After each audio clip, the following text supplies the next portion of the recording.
là ce soir. Je vais vous faire patienter encore pendant quelques minutes parce que le directeur du MBA ESG, Alain Kruger, va arriver dans 5 minutes. Donc c'est lui qui va introduire la conférence. Je vais vous présenter le cercle. Il va introduire la conférence et nous allons entendre nos conférenciers sous cette forme de table ronde, alors que ce sera un jeu de questions-réponses sur différentes thématiques, en fait. Voilà, donc encore un petit peu de patience, on s'excuse. Il y a un petit peu de Marcel. Donc qu'est-ce que c'est que le CNC? Le CNC, c'est un think tank. Vous l'avez sans doute lu sur le site Coaching Cloud. C'est un think tank, c'est un réseau de consultants, c'est un réseau d'experts entreprises. Et le cercle agit essentiellement dans l'accompagnement individuel et collectif, dans le cadre du management des hommes et des organisations. Ça, c'est en quelques mots nos objectifs sur le cercle national de coaching. La conviction que nous avons au cercle, c'est que l'accompagnement managérial, lorsqu'il est de qualité, ça donne tout de suite de la valeur, et vous le savez, à l'entreprise, et par conséquent, ça contribue à la performance de l'entreprise et également au mieux-être des salariés. Alors, quelles sont nos activités? Nos activités au cercle, c'est d'abord la recherche. Le CNC développe depuis le printemps dernier, développe une collaboration entre enseignants-chercheurs et praticiens. Ça répond à un besoin, ça répond au besoin de la profession de coach, de développer chez les praticiens leur réflexion et sur le sens et sur les conditions de leur propre pratique. Donc, notre ambition est d'interroger le coaching, bien interroger le coaching d'un point de vue philosophique, d'un point de vue sociologique, et dans un esprit de déconstruction des doctrines qui l'alimentent. Dans les doctrines, bien sûr, on peut entendre la PNL, on peut entendre l'administration nationale, on peut entendre des outils en réalité. Alors, on est conscient d'une chose, c'est que la culture anglo-saxonne a un poids important dans le coaching. On le voit bien avec EMCC, en particulier, qui travaille aujourd'hui des partenariats avec SF Coach et avec ICF, mais on espère travailler avec un pôle européen, en particulier avec des contacts qu'on va prendre sur l'Allemagne et suite à des partenariats que nous avons avec Philippe, que je vous présenterai dans un instant. Alors, l'éthique du Cercle national du coaching. L'éthique du Cercle national du coaching, c'est d'abord un comité scientifique qui travaille sur ces questions d'éthique. Il est présidé par Christophe Vandernoot. Alors Christophe Vandernoot, c'est le spécialiste de la biographie raisonnée des parcours de vie, qui enseigne au CNAM, au Conservatoire national des arts et métiers. Ce comité scientifique a travaillé une charte qu'on a éditée il y a quelques mois, mais au-delà de cela, on mène une réflexion sur le coaching interne. Vous savez que le coaching interne, c'est un enjeu majeur aujourd'hui parce qu'il se développe de plus en plus et il pose question, mais en même temps, c'est le cours de l'histoire, on va dire, du coaching actuellement, de l'accompagnement, et on ne peut pas passer à côté de cette réflexion. Alors, nous avons une commission qui travaille sur ces questions également. Les conférences thématiques, c'est un cycle annuel de conférences au cercle, il y en a 4 par an, et elles portent sur une thématique générale pour l'année. L'année 2013, c'est l'accompagnement du risque humain dans l'entreprise. Et la conférence de ce soir, avec nos conférenciers, ce sera sur la gestion du risque interculturel. Donc c'est une thématique à l'intérieur de cette thématique générale. Je vous précise également que nous publions des cahiers. Le cahier des conférences, un cahier annuel des conférences 2013 sera en vente, pourra être accessible à partir du printemps prochain. Pour l'instant, on est en train de travailler avec l'éditeur, sans doute Erol, peut-être un autre éditeur si ça ne n'aboutit pas avec Erol. Mais enfin, ce sera donc un cahier qui va reprendre finalement le travail de ces conférences et puis également les thématiques sur ce qui a été mis en avant dans ces conférences et ce qui pose problème et avec bien sûr la recherche universitaire. Alors, on a un réseau de partenaires. Je ne vais pas vous présenter tous nos partenaires du CNC. Bien sûr, l'ESG est un partenaire qui privilégie, c'est notre hôte, Alain Kruger, qui nous permet de pouvoir disposer de cet amphithéâtre et de pouvoir mener ce think tank dans cet aspect cycle annuel de conférences. Nous avons le CNAM, le Conservatoire national des arts et métiers. Il faut savoir que le CNC a été fondé en 2002 au Conservatoire national des arts et métiers, avant de se transformer en 2011 en groupe de réflexion. Donc il y a eu une évolution entre 2002 et 2011. En 2011, il s'est transformé en groupe de réflexion. Dans nos autres partenaires que j'aimerais mettre en avant ce soir, le CMA, le Comité mondial des apprentissages tout au long de la vie. C'est un think tank lui aussi, mais un think tank sur la formation tout au long de la vie. Il est sous le patronage de l'UNESCO et il a des ramifications dans une cinquantaine de pays sur la planète. Et il travaille évidemment sur ces questions fondamentales. Il est certain que le coaching et l'accompagnement fait partie de la formation continue, la formation tout au long de la vie. C'est un élément important. Et le CMA travaille également sur une réflexion sur la réforme de la formation actuellement, avec un collectif des présidents dont le Cercle national du coaching en fait partie. Le SPMC que je vous présente, le SPMC, c'est le syndicat professionnel des métiers du coaching. Nous avons ici le président du syndicat, Philippe Permal, qui, au-delà de l'aspect métier, si je me trompe, tu me le dis, tu portes un engagement sociétal, au fond, en matière d'accompagnement. Donc ça va au-delà même du métier, même si le métier est la base évidemment du syndicat. Alors moi, d'où je parle? Je parle de la présidence du Cercle national du coaching, que j'exerce depuis 2011. J'ai été renouvelé dans mon mandat en 2013 avec le conseil d'administration pour une mandature de 5 ans. Voilà, je suis par ailleurs coach, comme beaucoup d'entre vous, et j'ai la conviction que le coaching, c'est une réponse importante, c'est une des réponses fondamentales à la crise que traversent nos entreprises aujourd'hui. Voilà ce que je peux vous dire. Alors, ce qui nous réunit ce soir, c'est l'accompagnement à la gestion du risque interculturel. L'interculturel, vous l'avez vu dans la petite pochette que vous avez reçue, avec les biographies des intervenants, est présent dans les organisations de plus en plus, publiques ou privées, et c'est perçu, ou bien parfois comme une contrainte. Alors, ça représente du coup un risque important pour l'organisation, ou alors ça peut être perçu comme un progrès. Donc, dans ce cas, comment on le gère en tant que levier par rapport à cette décision qu'on a d'aller dans ce sens-là. À travers 4 interventions et 2 témoignages, le CNC ce soir va essayer de tenter d'expliquer tout simplement par quoi se traduit l'interculturel dans l'organisation et quel rôle le dirigeant manager peut jouer pour transformer un risque humain en avantage concurrentiel. Nos interventions seront suivies d'un moment de questions. C'est le principe de nos conférences.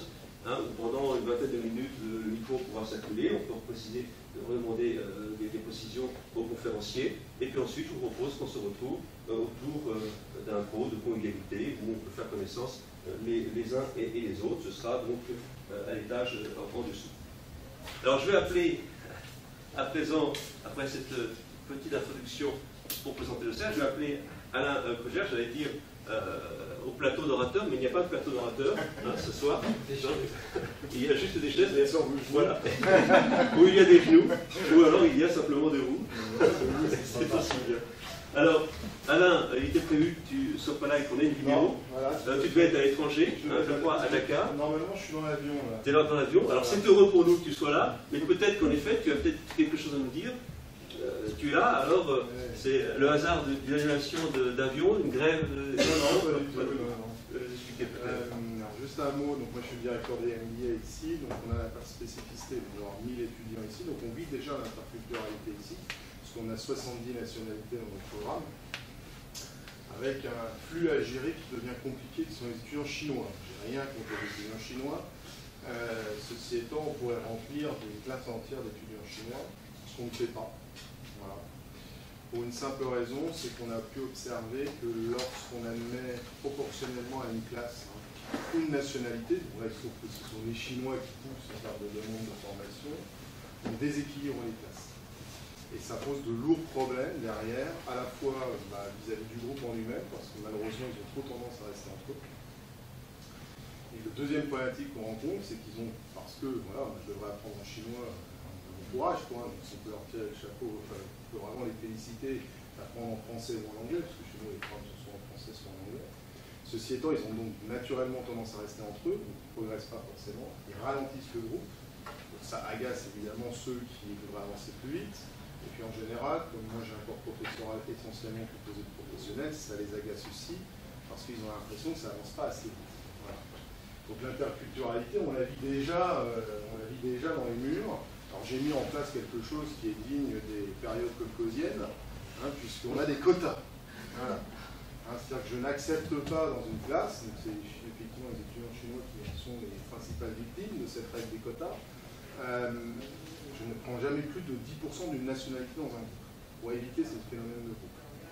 Donc on est dans une situation un peu étonnante, où on a 180 étudiants chinois qui sont intégrés en amont du programme MBA chaque année, dans ce qu'on appelle des prépas, parce qu'on ne les intègre pas directement, parce que moi j'ai vu des étudiants qui sortaient de Master 2 d'une université française réputée, enfin, je ne sais pas si on peut dire réputée, qui ne parlaient pas un mot de français, donc je ne sais pas comment ils ont eu leur diplôme. Donc c'était quand même une grande interrogation. Voilà, donc il venait avec un truc appris par cœur, mais il ne fallait pas changer le discours. Quoi. Évidemment, on les prend pas, cela. Donc là, on avait mis en place un système relativement simple, c'est qu'ils passent obligatoirement par une prépa 6 à 12 mois. On va déjà les faire progresser en français, c'est la base. Et puis valider quand même conscience de gestion, puisqu'ils prétendent faire un MBA derrière, ils ne sont pas à niveau zéro de connaissances. Et là, je viens de passer une demi-heure un peu houleuse avec le responsable de la prépa, puisque sur les 180 étudiants chinois qui étaient en prépa l'an dernier, on en a accepté 18. Alors, ils vont joyeusement chez nos concurrents, hein, qui se posent peut-être moins de questions métaphysiques. Mais bon, l'objectif, c'est aussi de durer, et pas de remplir. On aurait pu faire une classe en luxe, sans problème, que des étudiants chinois. Mais là, je perds ma promo, je perds mes accréditations à terme, parce que derrière, il y a la problématique des classements. Et nous, on est plus essentiellement là-dessus. Et puis, je pense que je perds au moins la moitié de mon corps professoral, je ne suis pas là pour adonner. Et voilà. Donc ça, c'est l'interculturalité, on a dit aussi ici. Ici, on a 1000 étudiants dans un bâtiment qui font des MBS, majoritairement sur une année. Après, j'ai également 1000 étudiants qui suivent nos programmes à l'international. Donc, on est en système, on pourrait appeler ça de la franchise. Alors naturellement, on est très présent dans les zones francophones. On va parler de l'Afrique et de l'Afrique du Nord, donc je vous ai fait un quart. Voilà. Avec, dans notre responsabilité, la nécessité de bien valider, puisqu'ils font obtenir un diplôme de notre école, voilà, en termes de contenu, en termes de process, en termes de qualité de recrutement des étudiants, on est raccord par rapport à ce que nous, on attend. C'est là que parfois, il y a des petits phénomènes de résistance qui rentrent en ligne de compte, notamment de la part de certains partenaires. Et je soupçonne nos partenaires de Dakar d'avoir tout fait pour que je ne vienne pas. Puisqu'ils m'ont réservé mon billet d'avion à l'arrache, et théoriquement, voilà, je devais être à un dîner, là, à peu près dans ces eaux-là, et ils m'avaient trouvé un retour assez somptueux, sachant que j'ai quand même 500 étudiants qui rentrent entre demain et après-demain, donc c'est une pré-rentrée. Donc là, il m'avait trouvé un vol assez délirant avec, à l'aéroport, 1h du matin, décollage 3h, arrivée à Casablanca à 6h, stand-by pendant 3h, re-avion, arrivé à midi. Génial.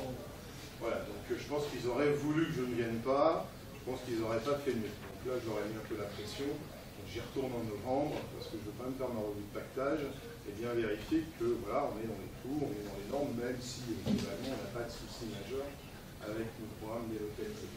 Mais c'est vrai, c'est aussi cette difficulté que l'on a quand on a des programmes qui sont à des milliers de kilomètres, de toujours bien valider que voilà, donc on examine, bien évidemment, on ne peut pas accepter quelqu'un dans leur programme si on n'a pas validé sa candidature. On a toutes les candidatures, on les valide. On a déjà un processus de sélection assez rigoureux en France, puisque sur 4200 candidats, on va même mettre bon an, mal an, 1500. On attend que, voilà, chez nos partenaires, on ait ce même processus de sélection. Ce n'est pas l'école des fans ni à l'entrée, ni à la sortie, quoi. Quand ils ont 100% de diplômés, enfin, comment dire, c'est un peu étonnant, quoi. Voilà, voilà, que ce soit un niveau élevé à ce niveau d'études, c'est normal, qu'on soit à 100%, c'est pas possible. Il y en a forcément qui ne sont pas rentrés dans les clous à un moment donné. Donc ça, c'est notre expérience, on va dire, partenariat, etc. Alors, partenariat, Dakar, je sais que tu as des partenariats aussi avec l'Asie, en particulier avec la Chine. Ça, c'est nouveau. Et avec l'Inde, ça, c'est nouveau. On a galéré, et l'Inde, c'est pas fini. Est-ce que tu peux nous expliquer les difficultés que tu as rencontrées justement alors, la première en particulier avec la culture. Voilà, c'est que culturellement et déjà linguistiquement, c'est sûr qu'on avait moins de difficultés avec l'Afrique, voilà, et puis pays qu'on va retrouver, on va dire, limitrophes européens ou dans la proximité européenne. Quand on s'intéresse à des marchés comme la Chine, là, le problème, c'est que, voilà, on s'est fait accompagner, en gros, on a tendance à dire que tout ce qui est vrai chez nous n'est pas vrai chez eux, et inversement. Alors, il n'y a pas de jugement de valeur, mais c'est un constat. Et si je prends le cas de la Chine, ça faisait globalement 3 ans qu'on se cassait les dents sur notre importation en Chine, parce que voilà, on s'y prenait avec notre culture et nos process, et qu'en face, voilà, on ne parlait pas le même langage, et ça ne passait pas, voilà, et qu'on n'arrivait à rien, et on était de palabres en dîner, de voyages et d'échanges, et machin, et 3 ans après, on était en stand-by. Pour la Chine, ce qu'on n'avait pas compris au départ, c'est que et d'ailleurs, ça nous a fait gagner beaucoup de temps sur l'Inde, parce que là, on avance beaucoup plus vite, c'est qu'on ne peut pas fonctionner d'institution à institution. C'est bizarre que ça disparaisse. Voilà, nous, quand on veut créer un partenariat, qu'est-ce qu'on fait? Normalement, on va voir une institution qui nous semble de qualité, on fait top, on se présente, on dit voilà ce qu'on voudrait faire ensemble, voilà les programmes sur lesquels on pense qu'on a une valeur ajoutée, est-ce que ça vous intéresse ou ça ne vous intéresse pas, on contractualise, et puis après, on va leur amener toute l'ingénierie pédagogique, une partie du corps professoral, bien évidemment tout ce qui va être outil de communication, et puis après ils vont opérer le programme localement. En Chine, ça ne marche pas comme ça. Parce qu'il y a un acteur déjà qu'on ne comprend pas, parce qu'ils ont un processus administratif particulier qui est l'État, qui a un rôle particulier en Chine, que nous ne comprenions pas. Et en fait, on a compris que tant qu'on n'en mettait pas dans le process global de notre positionnement en Chine, quelqu'un de l'État, ça ne marcherait pas. Voilà, donc déjà on a fait un pas par rapport à ça. Et au final, sur des pays comme la Chine, on vient de plus en Inde, les aspects relationnels sont beaucoup plus prégnants au final que des aspects, on va dire, académiques. C'est pas parce que vous êtes une institution reconnue chez vous, vous allez voir une institution reconnue là-bas, que ça fonctionne. On n'arrivait pas à finaliser quelque accord que ce soit, et en fait ça tournait dans le vide de façon quasi infinie. Et comment on a débloqué la situation par rapport à la Chine, et comment on est en train de la débloquer par rapport à l'Inde, j'y reparle dans 15 jours pour finaliser, c'est que, en fait déjà, s'ils ne vous connaissent pas presque dans l'intimité, on ne va pas plus loin dans les détails, mais on n'avance pas. Et que tout n'est que relationnel, personne à personne. Et si on n'est pas introduit par quelqu'un, de toute façon, ils vous écoutent, ils sont polis, il n'y a pas de problème, et derrière, ça ne donne jamais rien. Donc on a, pour la Chine, fait le choix, et c'est le modèle qu'on est en train d'utiliser en Inde, de ne pas passer directement via les institutions, mais de passer par une structure intermédiaire, on va dire un méga franchiseur, voilà, qui est implanté localement, qui a des connexions locales, qui a cette compréhension du système administratif local. Et en général, le critique est toujours le même, un ancien ou une ancienne top directeur d'une énorme institution de formation locale, un pur pédagogue qui a une expérience de la France, parce que sinon on n'arrive pas à communiquer, et quelqu'un qui est très impliqué politiquement. Et si on n'a pas ces 3 acteurs en intermédiaire, on n'avance pas. Si je prends le cas maintenant de l'Inde, voilà, la première fois qu'on a pris notre bâton de pèlerin et qu'on allait en Inde en disant « Blanc, on arrive », déjà ils ne nous attendaient pas, puisque bien évidemment, on a naturellement des réflexes qui vont plus vers le monde anglo-saxon, les universités américaines, etc. Et la problématique à laquelle on a été confronté, c'est qu'on dit « Bon, alors, on voudrait trouver des partenaires en Inde. Ah, qui on sélectionne? Il y a 3500 écoles de commerce. Le temps de faire le tour, je pense qu'on pourrait tourner pendant des années. Sachant que ça va de quelque chose qui est avec dans un préfabriqué, pas qu'on a bidonville, à des choses effectivement très performantes et très évoluées. Donc voilà, c'est pas quelque chose d'uniforme et loin d'être homogène, et que voilà, la culture locale étant peu enclinte à vous dire non, on peut vite se retrouver embringué dans des situations relativement inextricables. Donc là, nos partenaires indiens étaient là en début de semaine, je repars après les avoir vus, donc déjà il faut... Alors ça a été étonnant, j'ai vécu une semaine indienne la dernière fois, assez étonnante, parce qu'en fait il n'y a pas de frontière entre le personnel et le professionnel. Et on travaille tout le temps, hein, c'est 6 jours sur 7, la nuit, voilà, on fait du business en mangeant, presque en dormant, enfin, c'est assez impressionnant. Et il est très important qu'ils vous connaissent. Donc ils vont vous trimballer dans X soirées où vous allez rencontrer la femme, les enfants, les machins. Voilà. Mais ça fait partie de la culture, on peut traduire, donc on s'adapte, hein. C'est normal. Et ce que nous, on a décidé de faire, c'est qu'on s'est tout simplement adossé à une structure locale qui nous a été créée par l'ancien CIO de Manipal Group. Alors, on est un microbe à côté, parce que Manipal Group, c'est 330 000 étudiants, voilà, un chiffre d'affaires de 300 millions de dollars. Voilà, nous, 14 000 étudiants dans le groupe, on est vraiment insignifiant. Évidemment, c'est ramené à la taille de l'Inde.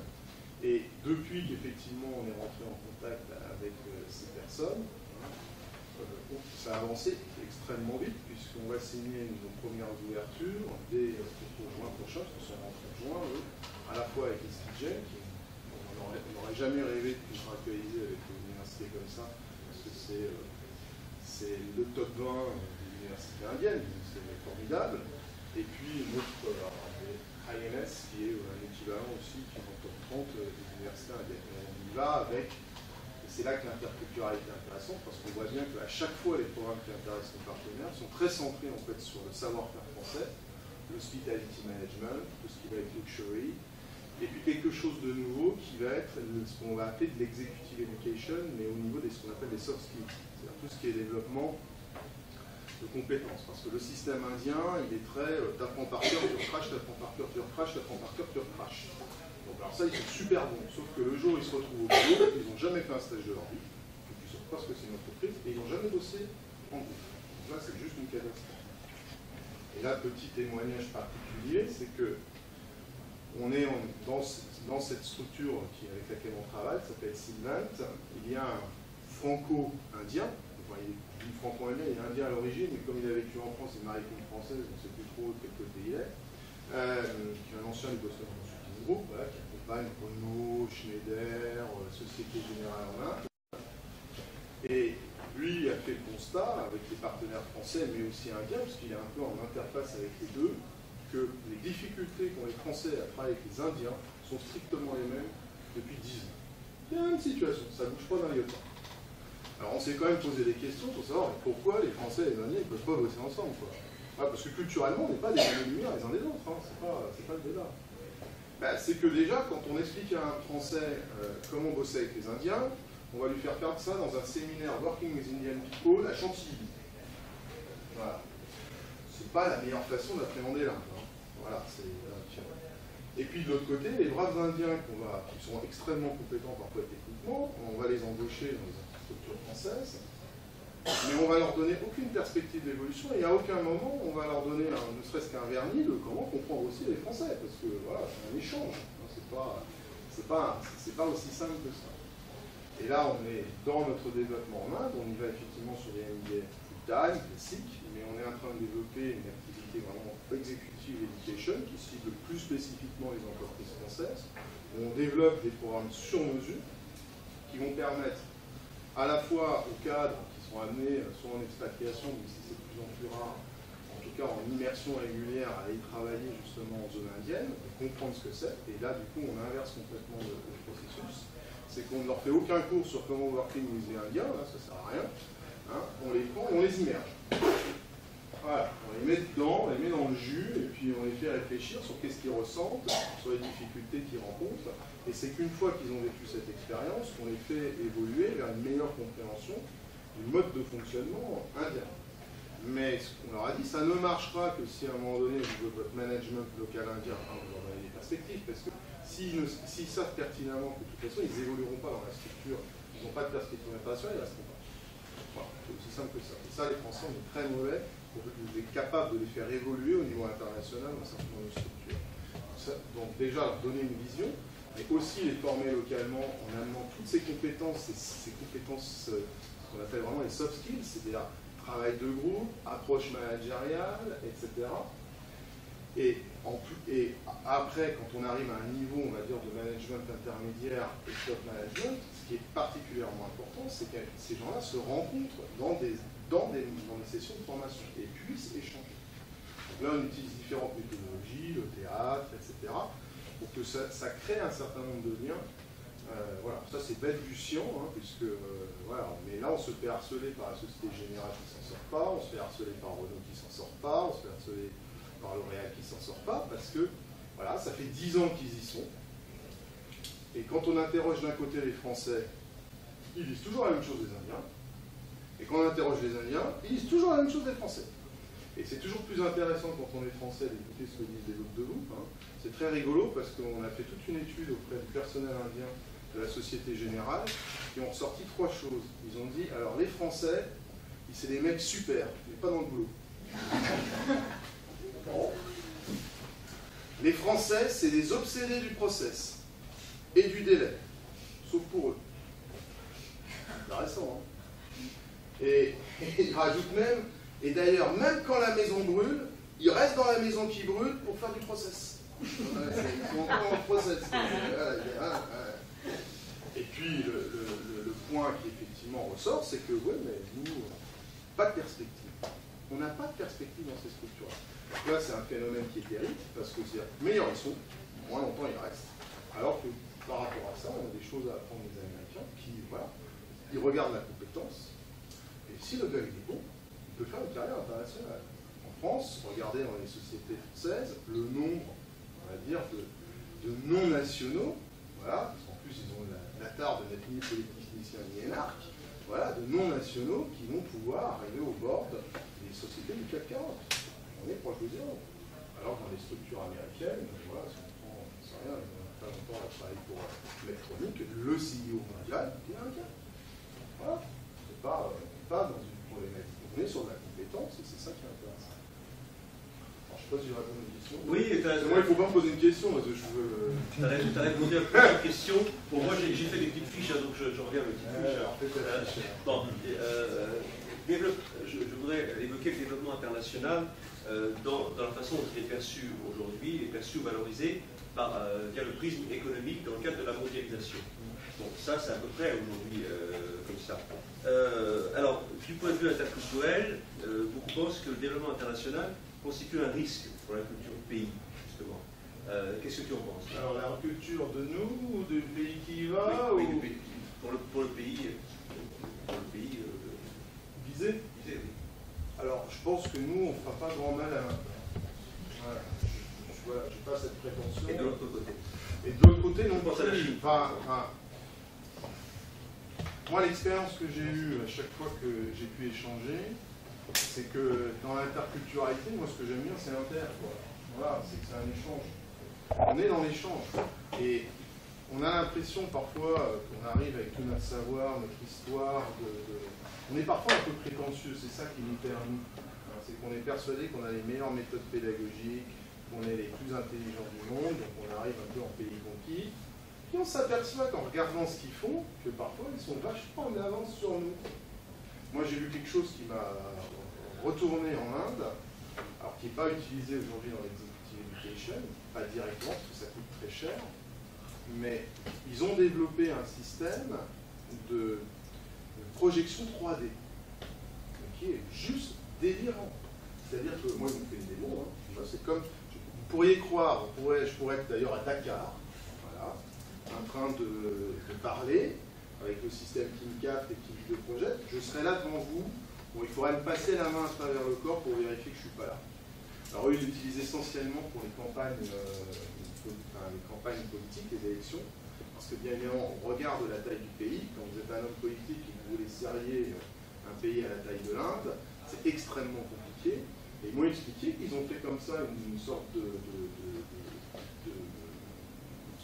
meeting, mais dans 54 endroits en même temps.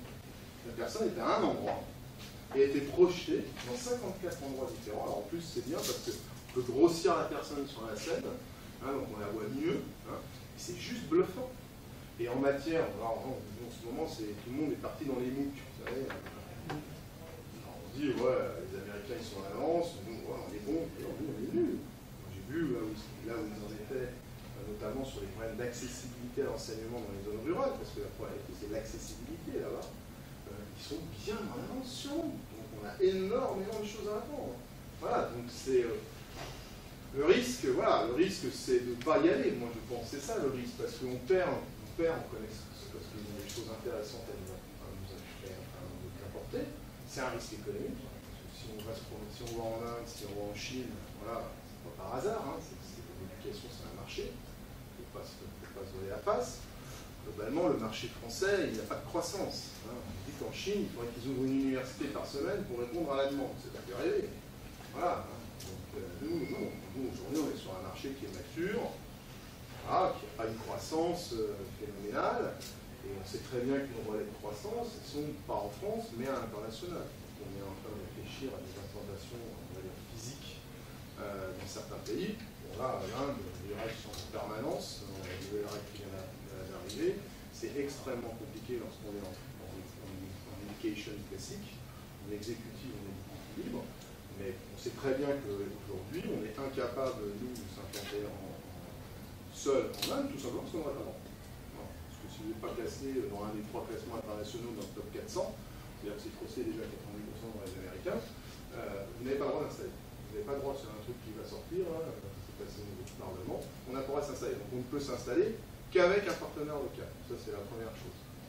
Mais même si on s'installe avec un partenaire local, il y a des règles juste délirantes. Parce qu'à chaque fois qu'ils veulent augmenter les effectifs de l'université, ils doivent passer par le ministère pour demander une autorisation 60 par 60 d'augmentation des effectifs. Vous imaginez le truc, quoi. Voilà, donc il faut anticiper, parce qu'évidemment, ils vont répondre plus ou moins vite en fonction des accointances que vous avez avec le décideur local.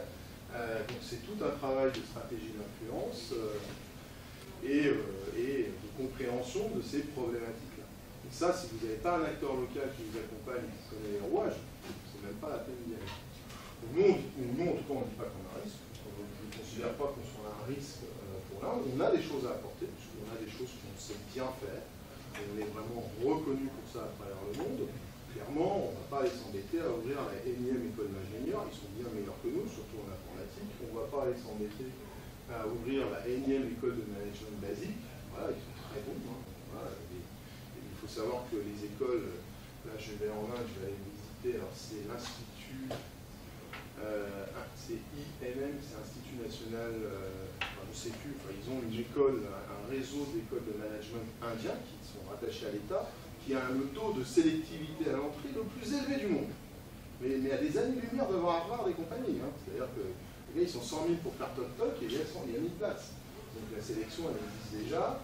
Et ils ont parfois des niveaux d'étudiants qui sont vraiment incroyables. Ils parlent tous 5 langues, enfin, c'est impressionnant, on est nuls. Voilà. On n'est vraiment pas bon dans notre approche linguistique, on n'est pas bon dans notre compréhension des enjeux dans certains cas.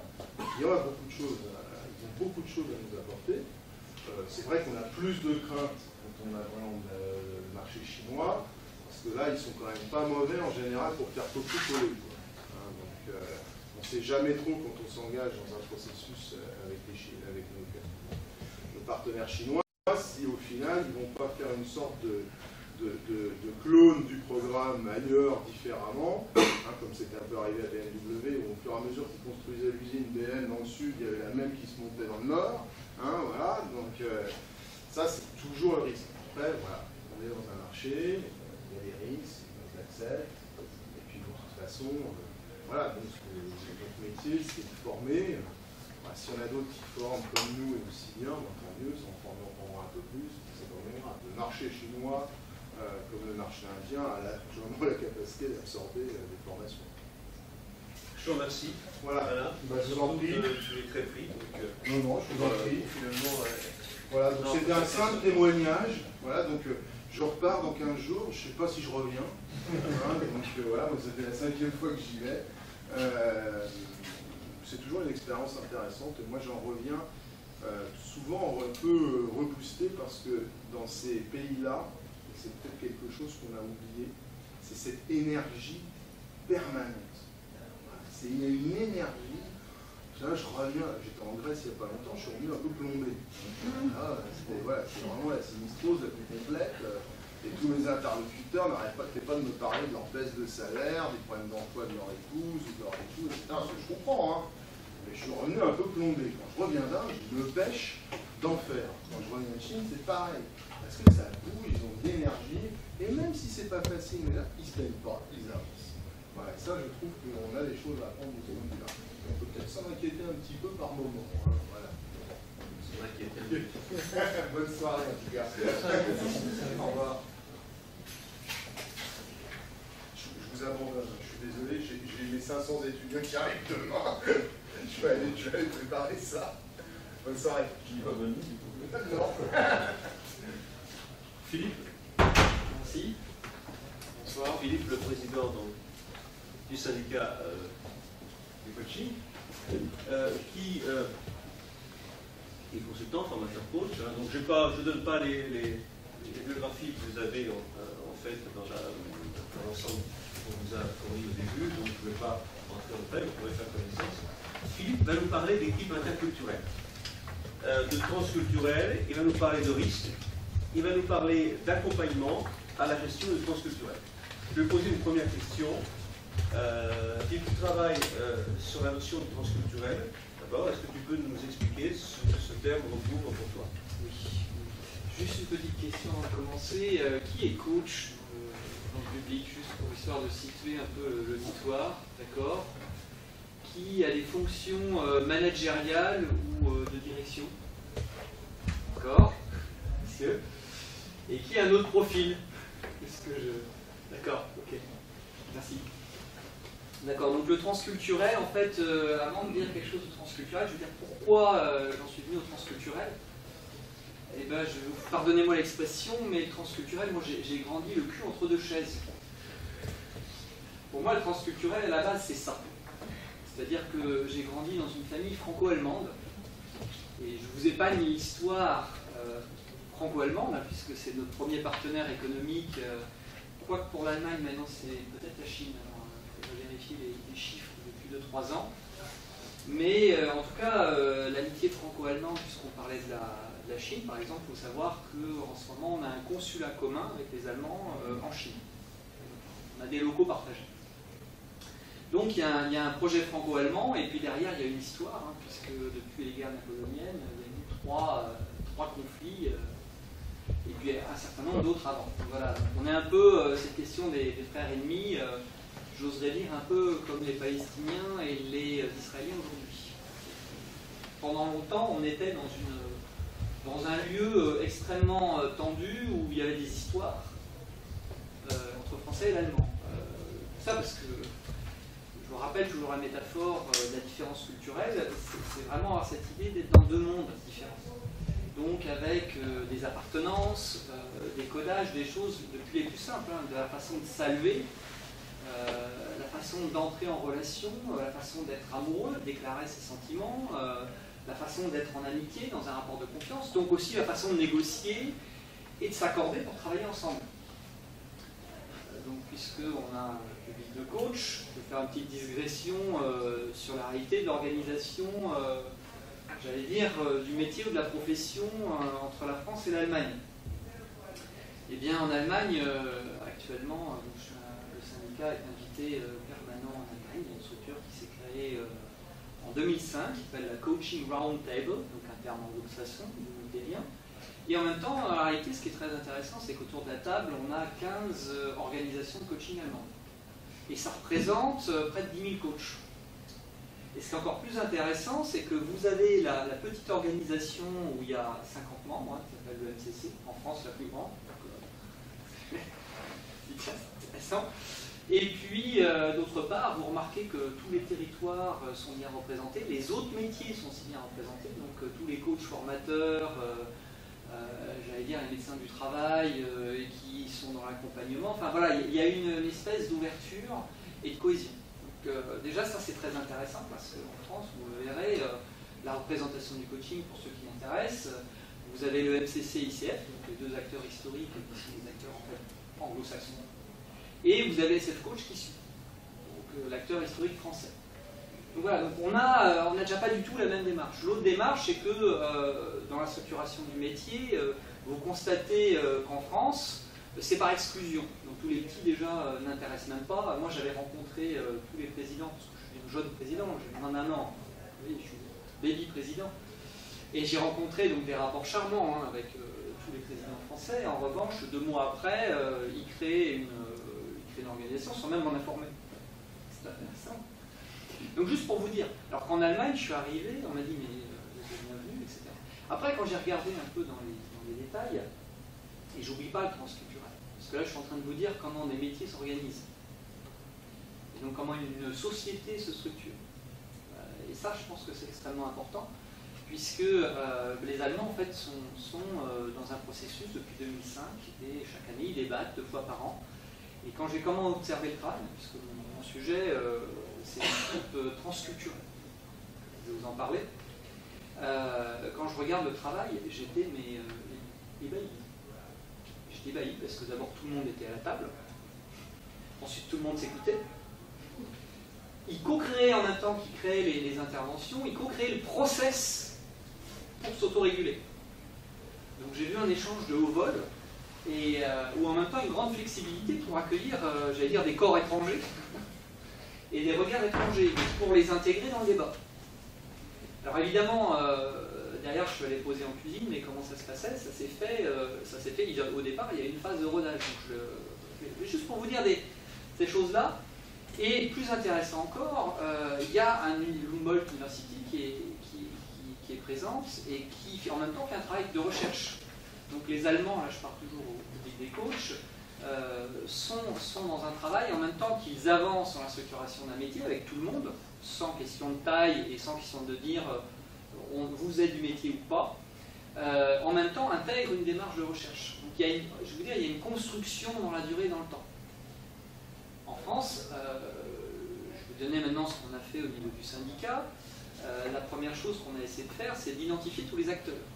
Donc on a une multitude, vous trouverez sur le site, d'associations qui travaillent, qui ont tous un souci du métier, etc., mais chacun dans son coin. C'est-à-dire qu'on ne se parle pas. Alors, faut dire, le métier, on est comme dans un métier d'accompagnement où a priori on devrait quand même faciliter. Donc ça c'est très intéressant. Et puis, d'autre part, et j'en terminerai sur cette différence d'organisation, on est beaucoup sur des... Moi, ce qui m'a beaucoup gêné au sein du métier en France, c'est qu'on est beaucoup sur des stratégies de pouvoir. Et je me dis, c'est intéressant parce que la vocation du métier, c'est quand même de faire mûrir la relation pouvoir, entre autres. Qu'on soit au niveau du manager, au niveau de la direction. Donc, là, je parle de principe de base. Donc maintenant, quand je reviens au transculturel, puisque c'est notre cœur de sujet, en tant que coach, mon premier intérêt du transculturel, c'est que quand j'accompagne des Français, puisque maintenant, moi, je me suis formé au coaching officiellement en 2003, et avant, je faisais déjà un travail d'accompagnement en tant que bénévole et en tant que professionnel. La première chose que je constate, c'est qu'il y a des process, des habitudes chez les Français. Et je trouve que le transculturel, ou le fait d'aller à l'étranger et de se mettre dans des formations étrangères, c'est très très intéressant, parce que ça permet en fait de détecter déjà comment nous on fonctionne en tant que Français, dans nos habitudes. Donc, je vais tout à fait dans le prolongement de ce que disait l'intervenant précédent. Je pense qu'aujourd'hui, pour un coach professionnel, c'est extrêmement important de s'exposer à l'étranger, pas tous les pays, une culture, mais de vous y coller vraiment, de vous y émerger, d'y passer dans les vacances et de voir qu'est-ce que ça change dans la façon de penser. Et là, pour ceux qui font un peu de PNL, dans les habitudes de penser, juste ça, voilà, c'est déjà un régal. Il faut, on doit, d'accord. Mais il faut, d'accord, pourquoi, mais en quoi ça vous concerne, en quoi c'est un besoin pour vous, enfin, toutes ces questions de base, c'est très très intéressant. Ça, c'est une première chose. Maintenant, pour continuer aller un peu plus loin, j'allais dire dans le transculturel, une première expérience du transculturel, même entre Français, c'est quand vous allez à une formation où il y a un étranger, quelqu'un qui traduit. Ça, c'est remarquable, parce que vous écoutez l'autre langue, même si vous en captez un peu, je prends l'anglais, hein, puisqu'on est vraiment sous influence anglo-saxonne, eh bien, vous écoutez l'anglais, après vous écoutez le français. Pour moi, le transculturel, c'est pas l'interculturel, c'est cette tension entre les deux pôles. Un pôle anglo-saxon, un pôle français, et vous regardez ce qui saute d'une langue à l'autre, ce qui tombe, ce qu'on oublie, et ce qui se rajoute. Je prends l'exemple franco-anglais. En termes de traduction, vous allez interroger un traducteur. Quand on passe de l'anglais en français, on rajoute entre 10% et 50% de mots en plus. Voilà. Concrètement, pourquoi? Parce qu'on n'est pas structuré sur le verbe, on est structuré sur la... le terme m'échappe. en tout cas sur la proposition, ce qui suit. Donc on est obligé de délier juste à ce niveau-là. Donc ça veut dire que déjà la pratique du coaching anglo-saxon, moi j'étais assistant de Robert Lee, de Stephen Gilligan, j'étais pas mal aux US. On a les mêmes outils, mais le transfert, j'allais dire, même si on est uniquement sur la référence anglo-saxonne, le transfert entre le modèle anglo-saxon et le modèle français, il ne se fait pas du tout. Moi, en règle générale, je suis catastrophé quand les entreprises françaises reprennent le modèle anglo-saxon. Je trouve que c'est une catastrophe dans notre culture. Parce qu'en fait, ce qu'on reprend, j'allais dire, c'est la peau, mais on ne reprend pas l'esprit qui va avec. Je prends un exemple très simple que tous les coachs et tous les managers devraient connaître, c'est la question du feedback.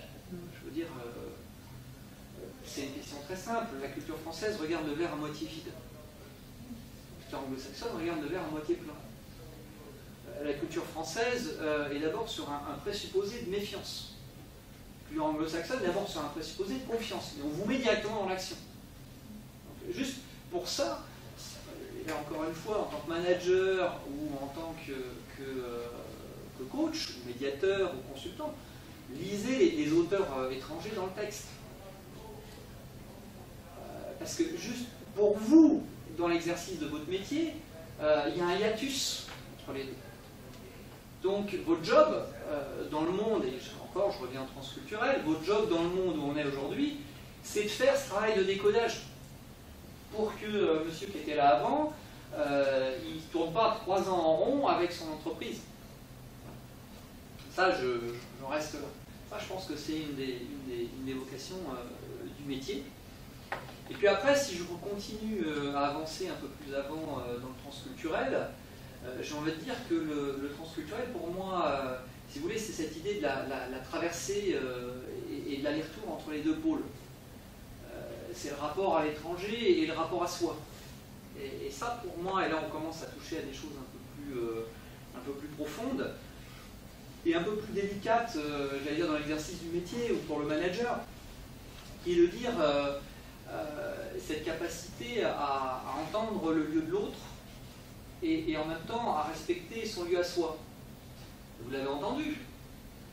Je veux dire, j'invente rien. On ne sait pas proposer un avenir à des talents qui ne font pas partie de notre monde à nous. Moi, je veux dire, j'interviens depuis sur la prestation. Bon, il manque l'affiche, mais je ne sais pas si vous voyez, c'est perdu.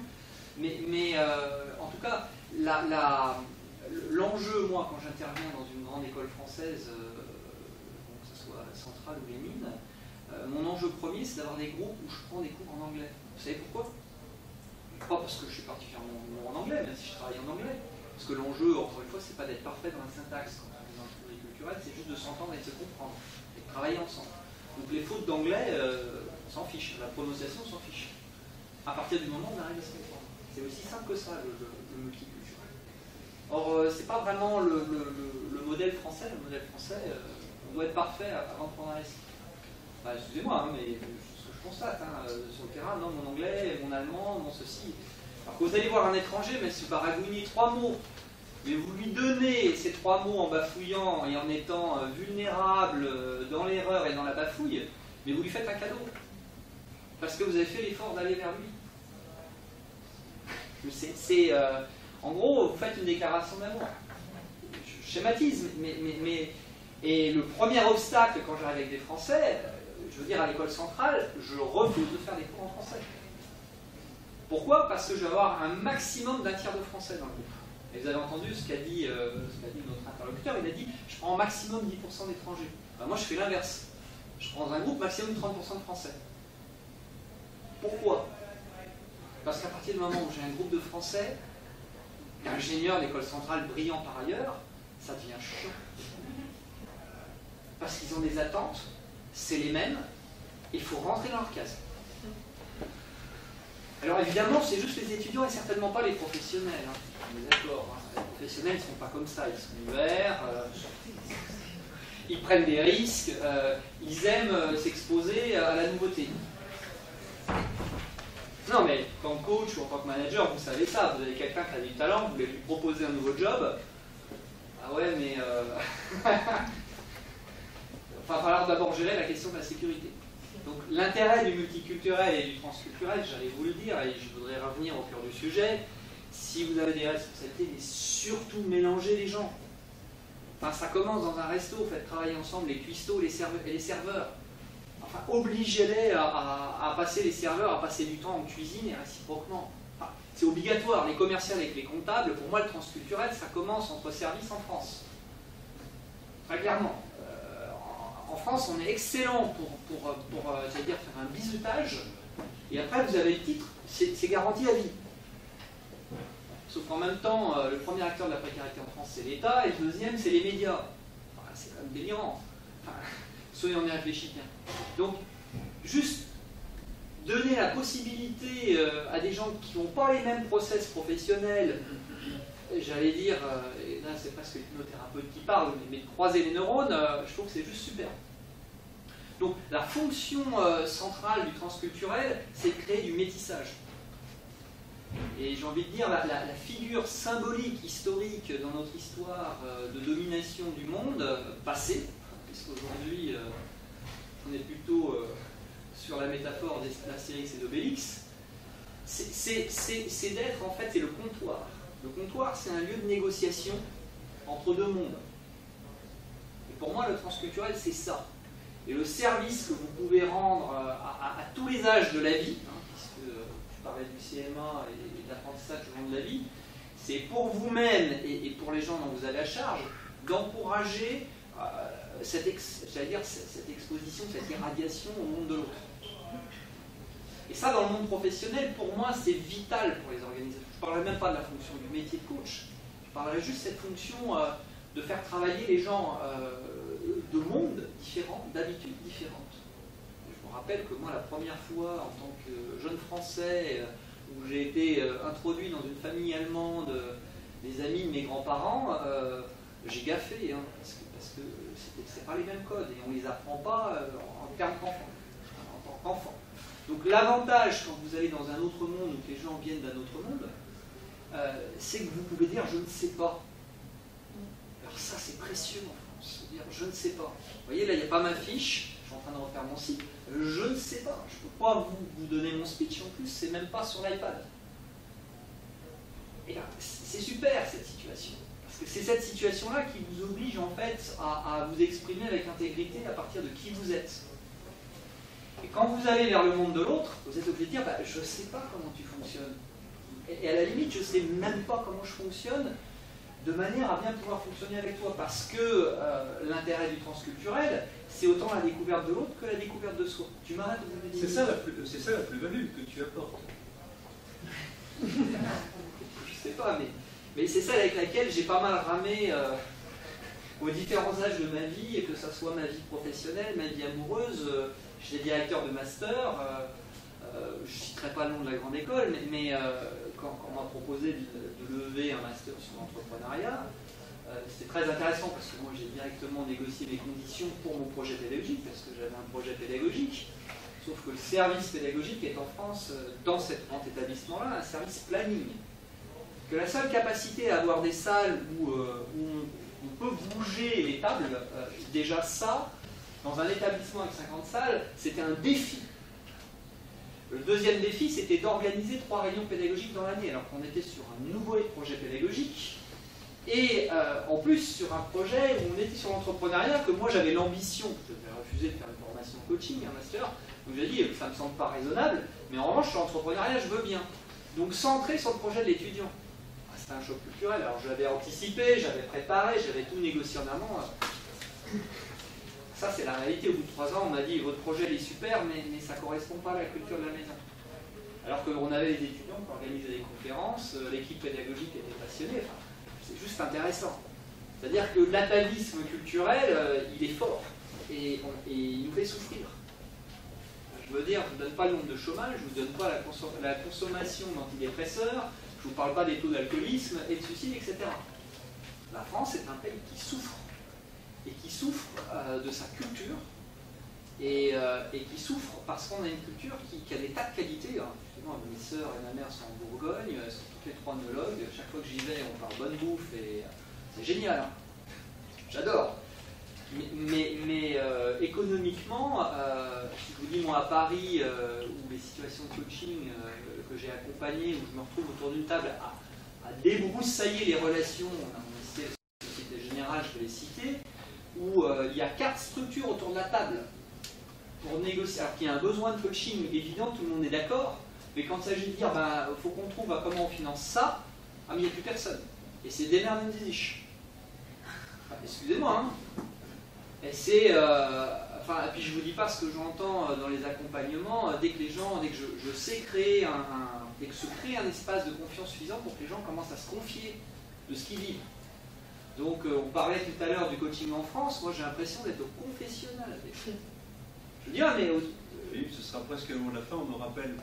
Alors, je terminerai juste une chose, en fait, c'est que, parce qu'on est quand même sur les risques. Oui, sur la question alors, par rapport à l'organisation. Voilà, donc les risques par rapport à l'organisation, pour moi, aujourd'hui, la culture française est une culture qui, de manière systémique et collective, en risque. C'est-à-dire que les structures managériales en France sont potentiellement pathogènes.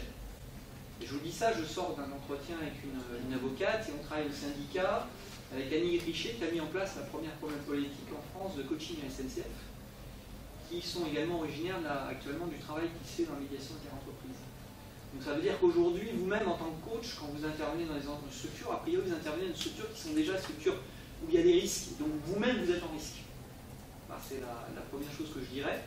Et la deuxième chose, un petit peu pour vendre quand même un peu mon activité, l'activité que j'étais censé présenter aujourd'hui, c'est une activité où on travaille à la fois sur l'efficacité, j'allais dire, de groupe, et comment on crée à partir d'un groupe, puisque moi, a priori, les groupes avec lesquels je travaille sont soit des groupes où on inclut des étrangers, soit des groupes où des Français sont projetés à l'étranger, souvent des postes de direction, soit des groupes où, au contraire, on a une multitude de nationalités, puisqu'on est interorganisation nationale, et on doit se débrouiller ensemble.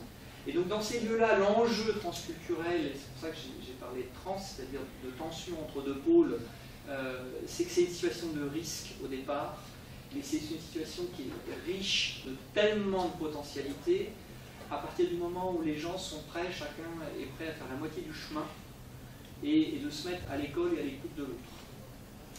Et mon job, c'est d'accompagner ça. J'en ai terminé. Merci Philippe.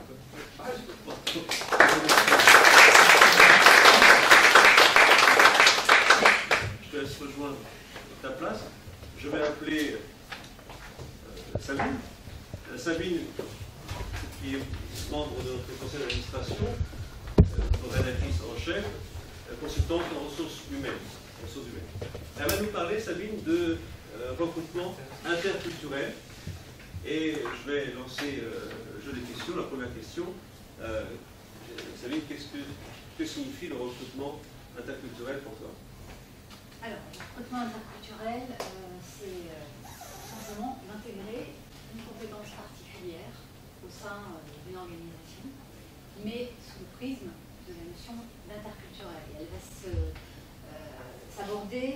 elle peut s'aborder de multiples façons, cette notion d'interculturel en recrutement, mais je vais vous proposer 3 notions en fait, en matière de recrutement. Le recrutement déjà à l'étranger, c'est-à-dire on va capter une compétence à l'étranger parce qu'on ne l'a pas localement. Le recrutement de personnes qui ont une capacité en local de gérer des situations multiculturelles au sein de l'organisation. Et puis troisième notion en fait, du recrutement interculturel, c'est l'idée de créer des groupes, quel que soit le niveau de ce groupe-là, que ce soit au niveau d'équipe simplement, ou également d'une entreprise, des groupes qui sont issus d'origines différentes. Et ces origines-là, elles sont pays, mais pas seulement. Elles sont aussi organisationnelles.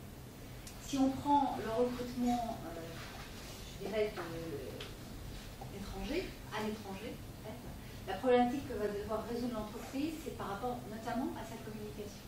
Elle va devoir savoir communiquer sur le marché de l'emploi dans le pays ou les groupes de pays dans lesquels elle veut recruter, pour que ce marché de l'emploi-là comprenne son besoin et y réponde. Et ensuite, au sein de son organisation, elle va devoir mettre en place un processus qui va d'intégration de ces personnes. On a bien vu, avec l'intervention d'Alain Kruger, avec l'intervention de Philippe Huberman, que la notion même de différence culturelle n'est pas évidente. C'est évident qu'on est différent, c'est pas évident qu'on s'entende et qu'on sache travailler ensemble. Donc l'entreprise va avoir nécessité de mettre en place un processus d'accompagnement pour permettre à ces personnes d'intégrer les valeurs de l'entreprise, de l'organisation, et puis pouvoir développer ce sentiment d'appartenance.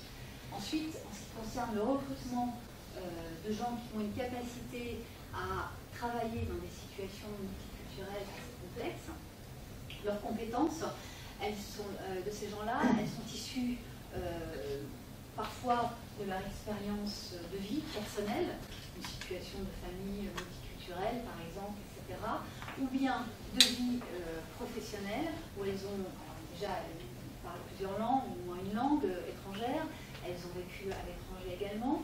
Et ce qui est important, c'est que ces personnes-là ont à un moment donné pu développer cette capacité à communiquer avec l'autre, qui est très différent, qui porte sur une culture différente, parce que leurs propres cultures ont été confrontées à un moment donné et les a interrogées sur leur façon d'être, sur leur façon d'agir, et ils ont été obligés de s'adapter à un moment donné. D'accord ? Et ce, pas dans une situation, mais dans multiples situations de confrontation.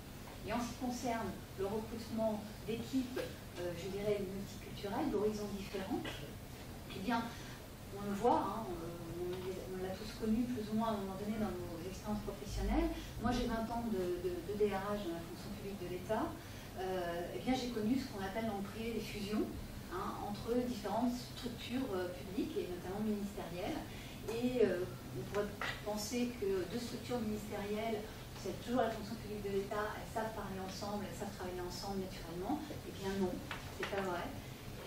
Malheureusement, elles sont bien souvent une façon de travailler, une vision et des bases de réflexion qui sont différentes. Et ça nécessite là aussi un certain accompagnement pour que ces regroupements, que ce soit sous forme de fusion ou que ce soit sous forme de création d'équipes d'origine de gens avec des origines différentes, puissent fonctionner. Ça s'accompagne et ça s'accompagne avec un processus qui est bien précis et bien souvent d'ailleurs avec des coachs. Et alors pour l'entreprise, pour le recrutement interculturel, quelle plus-value pour l'entreprise? Là, l'entreprise elle va décliner un certain nombre d'autres éléments de plus-value et d'avantages.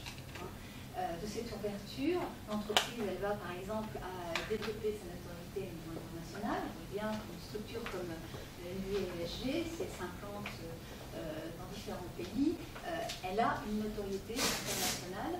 On ne parle plus de l'école uniquement en France, on parle aussi de l'école qui est au niveau d'autres pays. Ensuite, elle va pouvoir apporter un certain nombre de compétences supplémentaires, complémentaires à l'organisation, hein, et par là même développer tous les aspects innovation.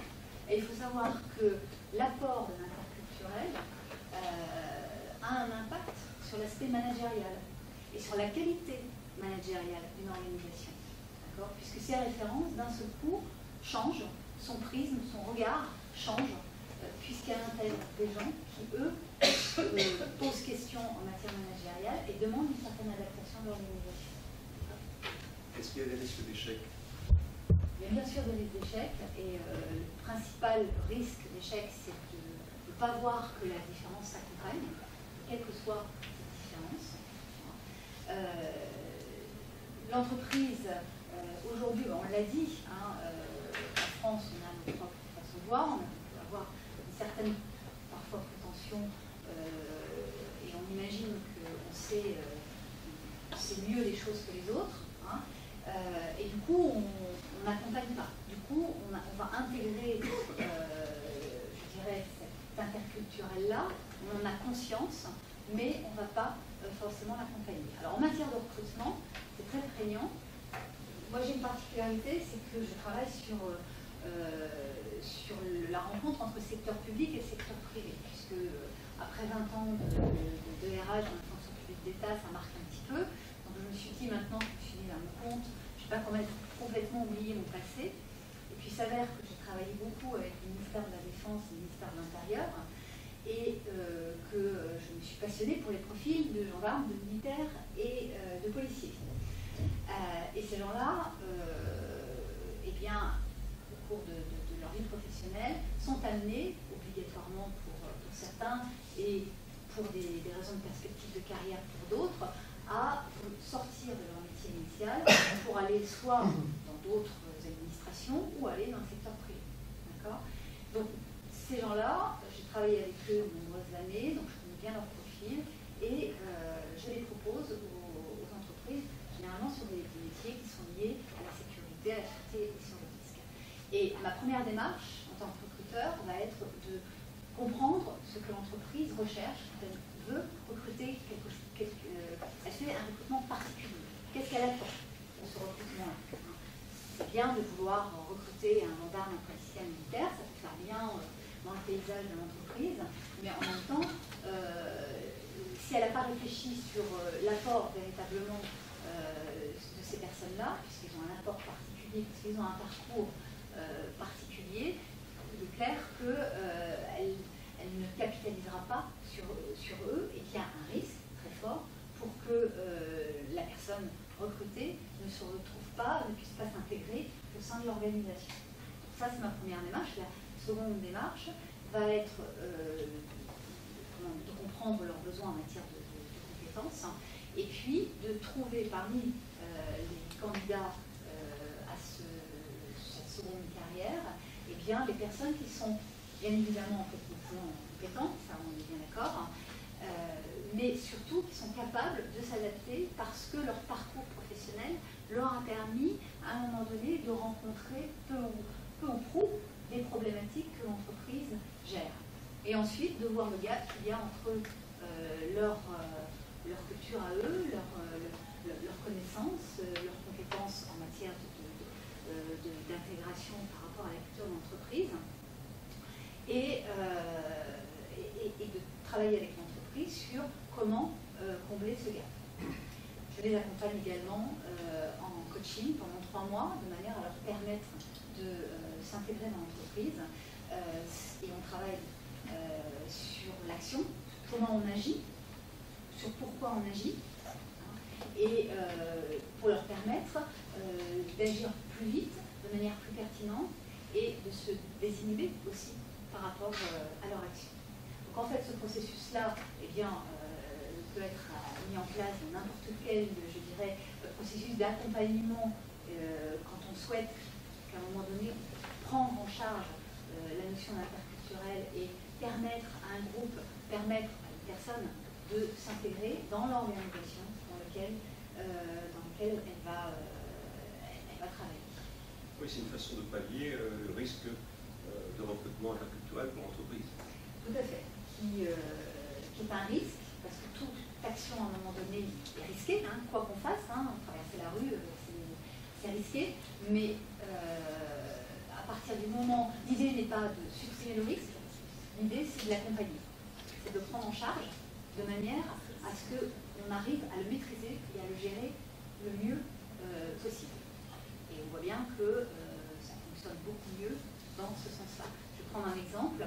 Récemment, un policier que j'ai implanté dans un grand groupe, en plus, le groupe en question lui a offert vraiment un tapis d'or, hein, c'est-à-dire voiture de fonction, téléphone portable, salaire super confortable, fonction super bien placée au niveau du DG, il n'y a aucun problème là-dessus. Mais à aucun moment, ils n'ont pensé que cette personne qui arrive avec sa technicité, hein, sa spécialité de tout ce qui est problématique d'audit interne, donc voilà, sa technicité ne suffisait pas pour lui permettre de s'intégrer. Je l'ai accompagné, mais ça n'a pas suffi de l'accompagner parce que l'entreprise n'a absolument pas intégré l'idée que cette personne avait besoin de connaître les codes, avait besoin de temps aussi, un petit peu, et d'un certain accompagnement interne à l'organisation. Résultat, à un moment donné, ça a été assez chaud pour lui sur les premiers mois de son activité, rattraper le coup, mais en même temps, ça a été une situation un petit peu inconfortable pour lui. Voilà. Et pour elle, l'entreprise, bon, elle n'a pas le temps, et elle pense que la personne va s'adapter, parce que de toute façon, elle a montré qu'elle était adaptable. Mais ça suffit pas. Merci pour cette clarté.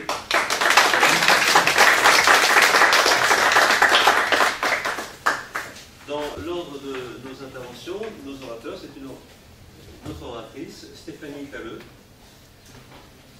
que j'appelle, qui est consultante coach, experte de l'expatriation et des carrières de maths. Je vais résumer en quelques mots. Stéphanie va nous parler d'accompagnement en expatriation, expatriation et risques interculturels, intérêts et modes d'accompagnement de l'organisation et du salarié dans le cadre de l'expatriation, et développement international et risques interculturels. Ça fait beaucoup, je le sais. Alors Stéphanie, dans le processus d'expatriation, je vais commencer une première question. À quel moment et sous quelle forme intervient le risque interculturel? Alors, on va d'abord parler du moment. Moi, j'accompagne des gens qui partent en expatriation également, donc ils se préparent un projet d'expatriation sur le séjour et au retour. Donc on a 3 phases. Et finalement, le risque interculturel, c'est-à-dire la sensation de perte de repères, existe dès le début. C'est-à-dire, parfois quand on prépare cela 6 mois à l'avance, la sensation d'avoir perdu tous ses repères apparaît. Et les clients qui viennent me voir pour préparer cette expatriation sur le plan perso et pro, puisque en fait on a une fusion des sphères personnelles et professionnelles quand on part, donc il faut gérer ces deux parts de la vie, et bien apparaît à ce moment-là, et j'ai des termes qui viennent comme c'est le Big Bang, c'est Hiroshima, ça fait la semaine dernière qu'on m'a une nouvelle cliente m'a donné ces termes. Donc en fait ce sont des gens qui ne savent pas ce que c'est vraiment ce qu'ils vont vivre, mais qui ont vraiment la sensation d'une perte de repère immédiate. Donc ça c'est au départ. Ensuite pendant le séjour évidemment, mais ça c'est la perte de repères auquel vous êtes, dont vous êtes tous conscients probablement. Je ne sais pas, c'est des interculturalistes dans la salle, probablement. Donc la confrontation à une culture différente, voilà. Et puis la troisième période, c'est le retour, que Jean Feutrot connaît très bien puisqu'il est expert du retour d'expatriation. Donc le choc culturel et donc le risque qu'il implique sur le plan de l'équilibre est très fort au retour en France, au retour dans son pays, et il est même plus fort que celui que l'on ressent lorsqu'on arrive dans un pays étranger. Et en fait, la raison, c'est qu'un des principaux facteurs d'augmentation du risque culturel, c'est le manque d'anticipation sur ce que l'on va vivre. Donc pour réduire ce risque interculturel, il faut réduire la zone d'incertitude qui se présente à nous. Voilà, c'est ce sur quoi on va travailler. Donc voilà les 3 phases. Et puis après, quelle forme? Ça c'est un sujet sur lequel j'ai beaucoup travaillé. Les interculturalistes, évidemment, et chacun d'entre vous a fait sans doute des cours là-dessus, vous êtes informés. La forme la plus classique, évidemment, c'est être confronté à une culture nationale différente de la nôtre et tout ce que ça implique comme choc culturel qui est banal, enfin que j'imagine que vous conscientisez tous. Moi, ce que j'ai repéré en vivant à l'étranger depuis que j'ai 28 ans, donc j'ai vécu, là j'ai 43 ans, donc pas mal d'années à l'étranger, à Londres, Singapour et Hong Kong, et bien en tant que qu'expatrié, moi ce que j'ai observé, en faisant aussi des investigations évidemment, en ne me tendant pas à mon expérience personnelle, je fais de la recherche là-dessus, c'est qu'il existait des chocs culturels cachés. Donc il ne faut pas conscientiser uniquement le choc culturel commun que l'on connaît tous, mais également les chocs culturels cachés que l'on vit en tant qu'expatrié. Les chocs, alors il y en a plusieurs, j'en découvre au fur et à mesure. Je vais parler par exemple de tout ce qui est le rapport au corps, puisqu'il y a une vision culturelle finalement de l'interculturel. En France, on s'intéresse énormément à tout ce qui est intellectuel, c'est constitutif de notre culture. Mais moi qui suis allée vivre en Asie, le corps est extrêmement important, le rapport au corps. Et là, donc, il y a tout un champ qui s'est ouvert à moi et je me suis rendu compte effectivement que nous, en tant que personnes résidant à l'étranger, le rapport au corps était un choc culturel également. Alors ça va être de tout ce qui est consécutif du climat et de la manière dont on vit tel ou tel climat, qui implique certains types de comportements. Ça va être également le rapport à la santé, comment on se soigne, comment on ne se soigne pas, c'est-à-dire comment on accepte de vivre certaines maladies. Tout cela est culturel. Comment le médecin communique avec nous, un médecin étranger. Et il y a quelqu'un avec qui je travaille qui s'appelle Franck Scola qui a fait des études très intéressantes. C'est un médecin expert des maladies liées à l'expatriation. Donc quand on accompagne des expatriés, il est vraiment important d'avoir mis le doigt sur tout ce qui pouvait impacter leur équilibre et leur bien-être dans un objectif de bien-être et de leadership professionnel. Il y a également les études que j'ai faites liées au choc culturel quand on intègre une communauté expatriée. Alors ça, il y a eu longtemps un tableau là-dessus que j'essaie de percer. Voilà, la communauté des X expatriés, les X, c'est-à-dire les gens à peu près de mon âge, est culturellement différente de nous, c'est-à-dire qu'elle repose sur des variables différentes, des valeurs différentes, donc des attitudes et des comportements différents de ce que l'on vit en France. C'est une communauté traditionnaliste. Et finalement, la plupart des gens vivent un choc culturel sur lequel il y a un déni, qu'ils ne conscientisent pas, et qui vivent donc d'autant plus différemment. Je peux parler également de l'effet ciseau quand on travaille avec notamment la génération Y, entre la culture des X au travail en expatriation et la culture des Y qui, expatriés, voilà, il y a une segmentation des Y, de la génération Y, excusez-moi, lorsqu'elle part s'expatrier. Là, je sors un livre justement plus sur les Y, la génération Y expatriée. Évidemment, ils partent avec des conditions bien moindres que ce que moi, par exemple, j'ai fait il y a 20 ans. Et donc, c'est un certain type de profil.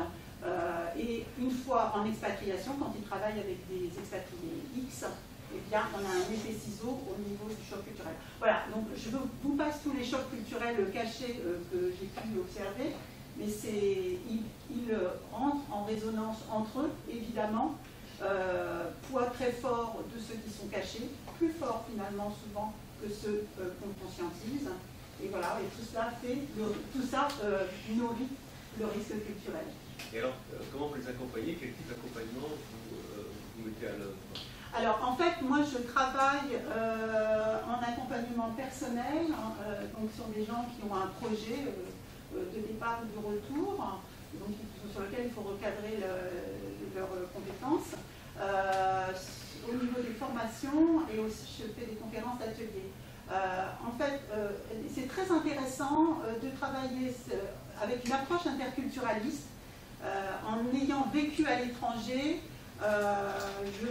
j'ai acquis cette posture de coach qui est « je sais que je ne sais rien ». Et donc, arriver à travailler avec la personne en n'apportant pas ce que je sais de l'expatriation, ce que je sais de la France, ce que je sais de l'Inde, ce que je sais de la Chine. Non, on ne sait rien. Donc cette posture à la fois d'interculturaliste et de coach est extrêmement complémentaire. En fait, on accompagne la personne sur la réduction de leur zone d'incertitude, sur les conditions de vie personnelles et professionnelles qu'elle compte mettre en place, à la fois dans le pays d'accueil où elle se dirige et dans le pays du retour. Et donc il y a un travail sur soi, c'est-à-dire quel regard je porte sur moi, qui est donc on essaie d'extraire la vision culturelle, voilà, supprimer la vision culturelle française que j'ai de moi, et notamment quand on travaille sur comment je me présente, comment je fais mon CV, finalement avoir un regard de côté et voir comment les Américains font, qui sont beaucoup plus dans le marketing d'eux-mêmes, en disant voilà, moi je suis expert de ça, je sais faire ça. En France, on attend d'être reconnu, on entend d'avoir travaillé dans telle énorme structure pour pouvoir exister, etc. Donc l'approche en méta sur ce que l'on est, à la fois au niveau perso et pro, est extrêmement aidante. Évidemment, les gens qui sont en France et qui ne sont jamais allés à l'étranger, je suis là pour leur donner tantôt la canne à pêche et tantôt le poisson, pour que ce soit un projet qui les respecte, qui respecte ceux qui sont, mais tout en leur donnant évidemment des outils sur mon expérience. Voilà. Et puis aussi évidemment réduction de l'incertitude sur la situation à laquelle ils s'exposent, sur tel ou tel pays, déjà sur qu'est-ce que c'est que s'expatrier, tous ces champs peut-être que je vous ai fait découvrir, et il y en a bien d'autres, et également ce pays-là. Parce qu'il y a d'abord le choix de s'expatrier, partir hors de France, puis le choix d'aller dans tel ou tel pays. Et ça, c'est aussi une autre dimension. Et puis il y a le conjoint et la conjointe. Est-ce que vous accompagnez aussi, est-ce qu'il y a un accompagnement du conjoint et de la conjointe dans ce cas-là? Alors en fait, il y a aussi une approche culturelle française de l'accompagnement du conjoint. Oui, tout à fait. Moi, mon premier livre, c'est justement sur la carrière du conjoint d'expatrié. Et en fait, jusqu'à présent, et je parlais de la culture X, le conjoint d'expatrié était celui qui était support de carrière, et donc il était bienvenu qu'il ne travaille pas et qu'il soit support de la carrière du conjoint meneur. Ce pourquoi j'ai créé un accompagnement et des formations, parce que jusqu'à présent, il n'y avait rien de fait. Et en France, donc, cette approche culturelle était de préparer le projet du conjoint, alors qu'en fait, la très large majorité des gens souhaitent un projet professionnel. Ça fait partie de nos variables culturelles françaises, contrairement à d'autres pays anglo-saxons. Les conjoints, ils ont envie de bosser. Et puis, à l'heure actuelle, c'est tout simplement une nécessité économique, puisqu'il n'y a plus de package, donc il faut bosser à deux. Donc, comment mener une carrière duale et comment mener un projet nomade en solo avec une profonde conscience de sa valeur ajoutée, de ce que moi j'appelle la marque professionnelle, sa marque personnelle, c'est-à-dire qui je suis, quelle est ma valeur ajoutée, et avec une vision méta et interculturaliste que j'apporte également pour pouvoir véhiculer mon projet partout dans le monde de pays en pays, en repérant à chaque fois dans chaque pays ce qui fait sens pour ma valeur ajoutée et pour mon parcours professionnel, avec une vision de carrière et non pas de je trouve un job comme je peux à l'arrache dans chaque pays. Voilà, donc ces dimensions que j'apporte avec les outils de la carrière nomade, que sont la gestion des compétences personnelles, le travail sur son image, l'image de soi, comment je communique sur ma valeur ajoutée, et puis le travail de réseau, comment je raisonne à l'étranger, dans un pays, notamment où je connais personne. Donc, et ça, l'apport nord-américain est extrêmement important, et la connaissance du tissu, évidemment, extrêmement. On peut dire que ce sont des compétences identitaires? Oui, alors tout ce travail, en fait, ça correspond à ce que moi j'appelle les compétences identitaires. En France, là aussi, approche culturelle, on a tendance à valoriser les compétences techniques. Ça, c'est très historique, hein, ça date de Napoléon. Donc quand on donne ses compétences, on travaille sur ses compétences techniques, je sais faire ça et ça, j'ai tel diplôme, ah oui, bon, bah, dès qu'on part de France, votre diplôme ne veut plus rien dire du tout, hein, d'où la marque personnelle. Ça choque un peu quand je fais dans les grandes écoles et je dis, votre diplôme, dès que vous passez la frontière, on ne sait pas ce que c'est. Mais finalement, ça fait beaucoup de bien, ça donne beaucoup de liberté. Et puis, ça fait, voilà, essayons de savoir un peu ce qu'on est dans tous ces diplômes et ces carcans et toutes ces carapaces qu'on s'est mis pour se protéger et pour dire qu'on est quelqu'un de bien. Et essayons d'avoir une colonne vertébrale professionnelle pour savoir au fond, profondément, qu'est-ce que j'ai envie de faire de ma vie professionnelle et qu'est-ce que je fais, c'est quoi mon talent. Et ça, c'est extrêmement difficile de savoir quel est son talent parce qu'en fait, on le fait très facilement. Moi, j'ai un talent qui est de rédiger. Ça fait un peu présomptueux de dire ça, mais j'ai eu beaucoup. Moi, je pensais que tout le monde savait rédiger et que n'importe qui avait ce talent dès qu'on avait un minimum voilà, fait des études. Et puis non, ben, rédiger pour pas que ce soit ennuyeux, rédiger pour un livre et pour un article, c'est pas pareil. Ne pas rédiger de façon universitaire et saoulante. Et ben, conscientiser ce talent et comprendre que c'est vraiment un de mes points à mettre en œuvre dans ma com et de bâtir ma com autour de mon talent rédactionnel, bah, j'ai mis 2 ans avant de me conscientiser. Voilà. Donc ça, c'est la compétence identitaire, savoir quels sont mes talents, quelle est ma valeur ajoutée à moi, et quelle est ma valeur ajoutée quand je vais travailler à Singapour. Moi, Stéphanie, bah, elle est différente. Enfin, mes talents sont les mêmes, mais je vais communiquer dessus de manière différente parce que les besoins de mes cibles à Singapour ne sont pas les mêmes. Et si je vais à Londres, c'est pareil, ce sera différent. Donc il y a un travail de réseau. Et je ne peux pas tout résumer ce soir, mais bon, voilà. Ça, c'est la compétence identitaire, c'est savoir qui je suis, savoir qu'est-ce que je veux faire et qu'est-ce que je vais faire au mieux, en quoi je suis excellente, et puis savoir comment je le dis à mon réseau. Voilà. Merci.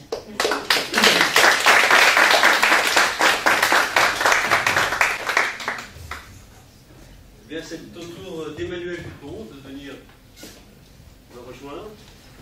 Emmanuel Dupont est expert en développement international de PME et intelligence économique. Alors là, il va nous parler d'entreprise, de développement international, bien entendu, et la teneur de l'accompagnement des entreprises qui souhaitent se développer à l'international, la plus-value, on parle beaucoup de plus-value d'ailleurs depuis le début de cette conférence, et le développement à l'international et le risque interculturel, bien entendu. Je vais vous poser la première question pour lancer l'orateur. Emmanuel, vous accompagnez des entreprises qui souhaitent se développer à l'étranger. Est-ce que vous pouvez nous expliquer en quelques mots la teneur de l'accompagnement que vous proposez? C'est tout grand plaisir. Je vais d'abord poser une question, si vous me permettez, à l'auditoire. Oui. Qui n'est pas français?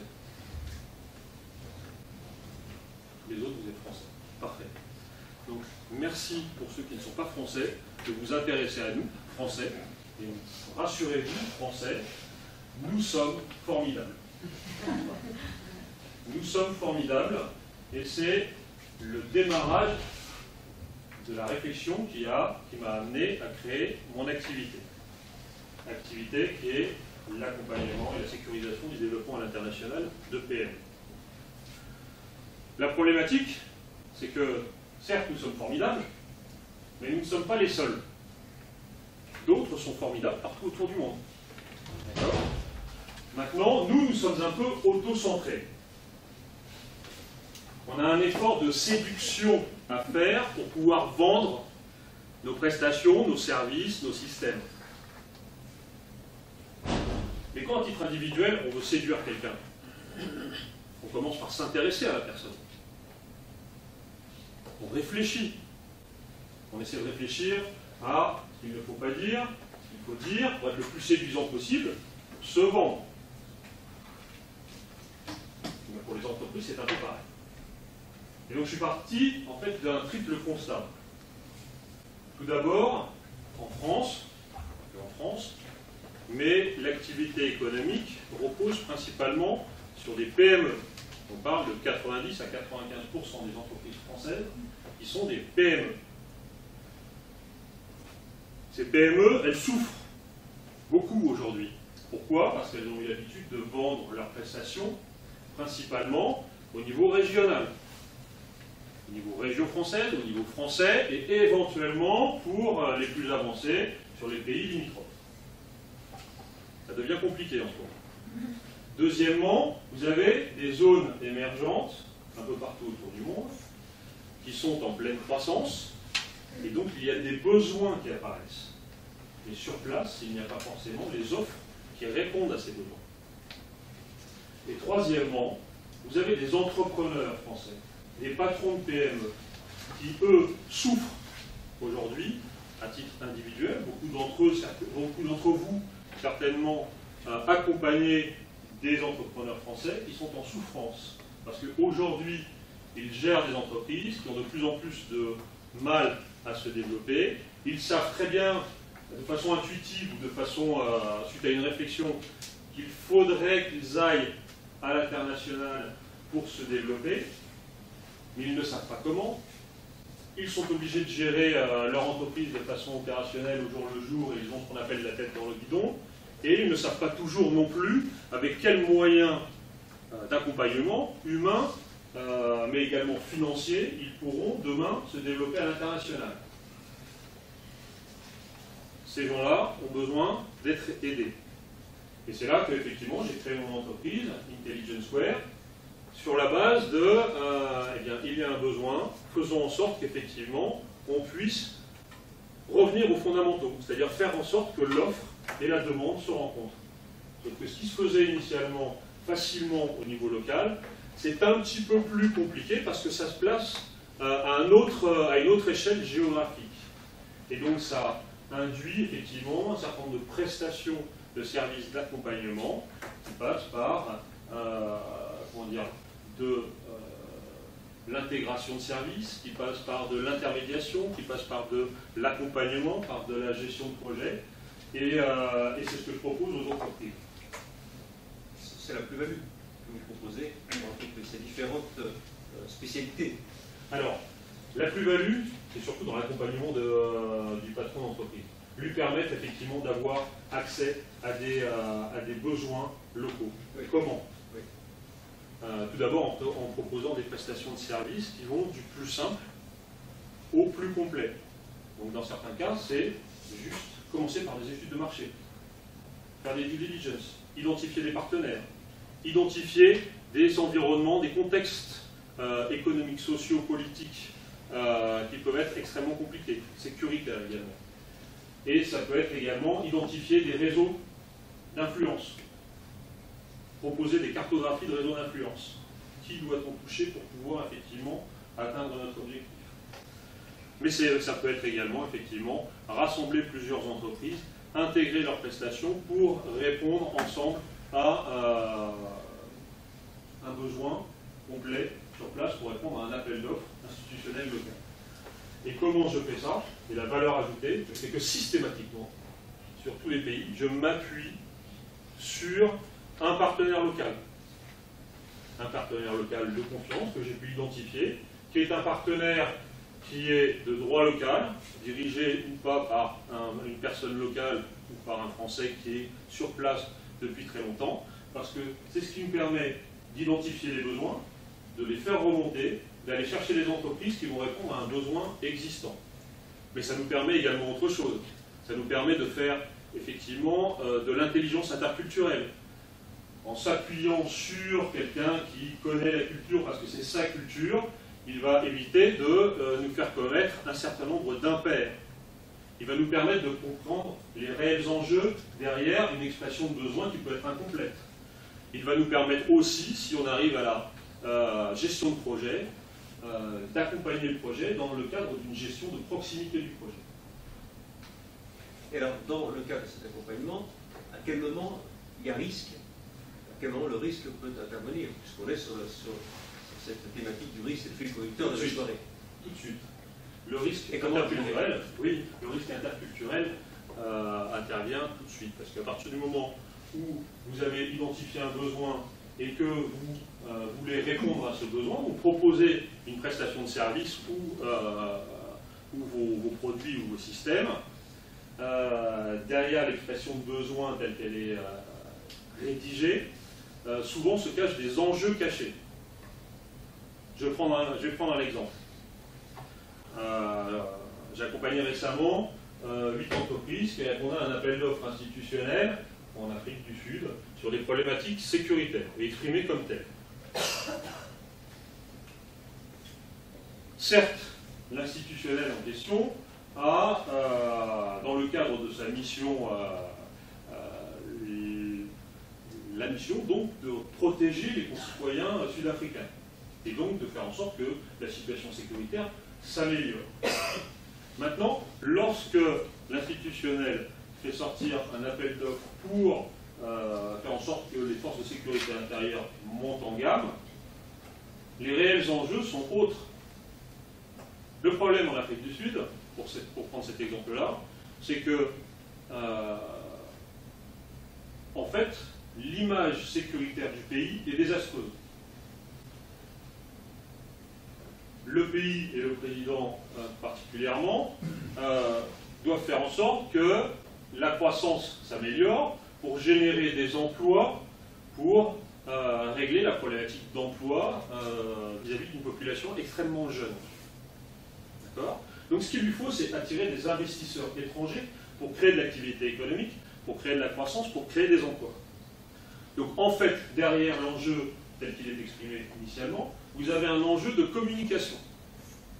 Et si vous ne comprenez pas ça, vous n'intégrez pas la partie communication dans la réponse à l'appel d'offres, et vous passez à côté en fait de votre sujet. Mais pour comprendre ça, il faut quelqu'un qui soit local, qui l'identifie, qui soit capable de mettre en évidence effectivement les enjeux locaux, pour que vous les intégriez dans votre problématique, que vous compreniez le pays, quels sont ses objectifs, et comment s'inscrit en fait la problématique qui vous est exprimée dans le cadre de ces enjeux. Voilà, dans l'intelligence économique. La compréhension d'un environnement pour pouvoir agir. Merci. Merci à vous. Merci beaucoup.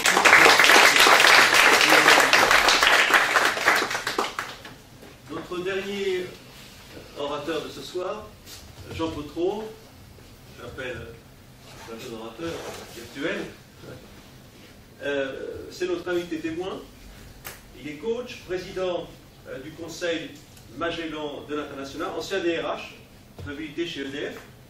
Alors, Jean, vous avez suivi avec attention l'ensemble des témoignages des experts en question d'accompagnement sur le risque interculturel ce soir dans l'organisation. C'est donc en qualité d'invité témoin que vous allez prendre la parole. Au cours de votre expérience professionnelle, à EDF et ailleurs, vous avez vécu des situations de risque. Et votre engagement au sein du cercle Magellan est aussi riche d'expérience. Alors, quels exemples de vécu vous pouvez mettre en avant ce soir pour nos auditeurs? Alors, je vais prendre des vécus. Puisque vous parlez de risque, je vais rebondir sur le risque.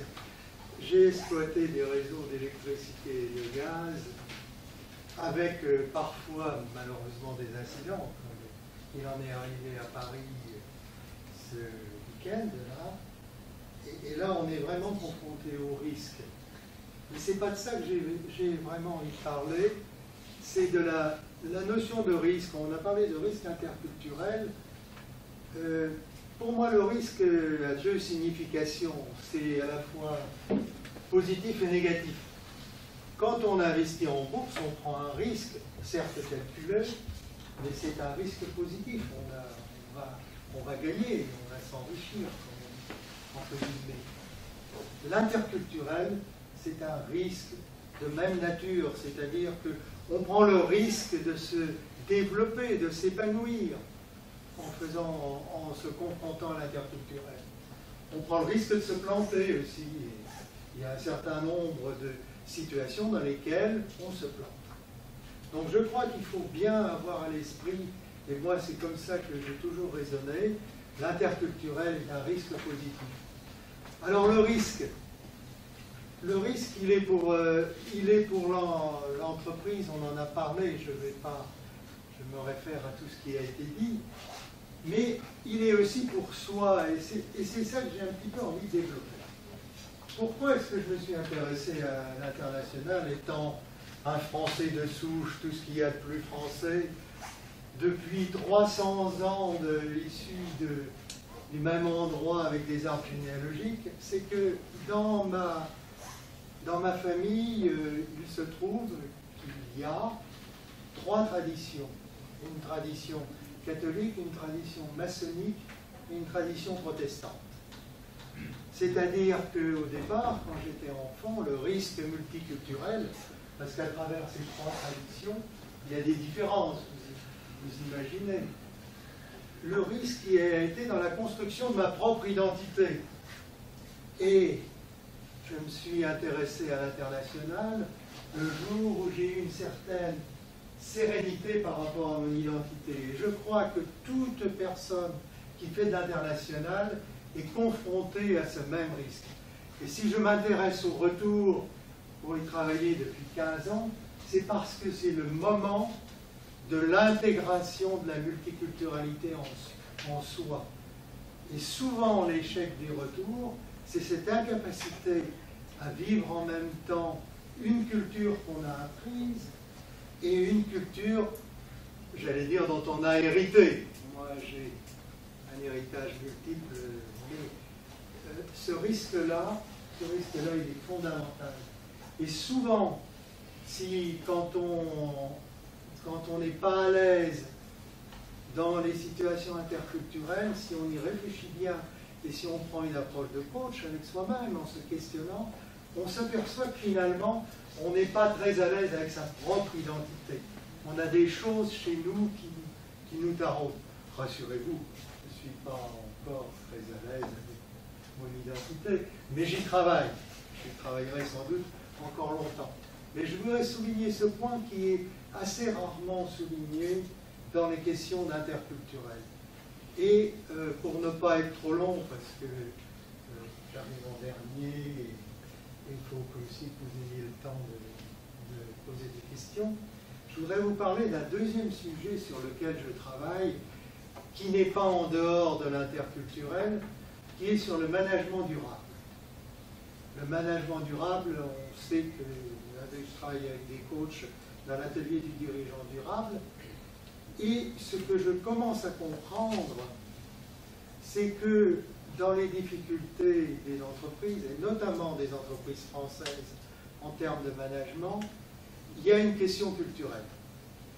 Bien évidemment, une multinationale, qu'elle soit française, allemande, américaine, doit avoir des méthodes de management, elle doit, oui, je ne veux pas faire la PNL, je reprends ça, vous voyez, vous m'avez traumatisé. Pitié. Elle doit avoir des méthodes de management globales.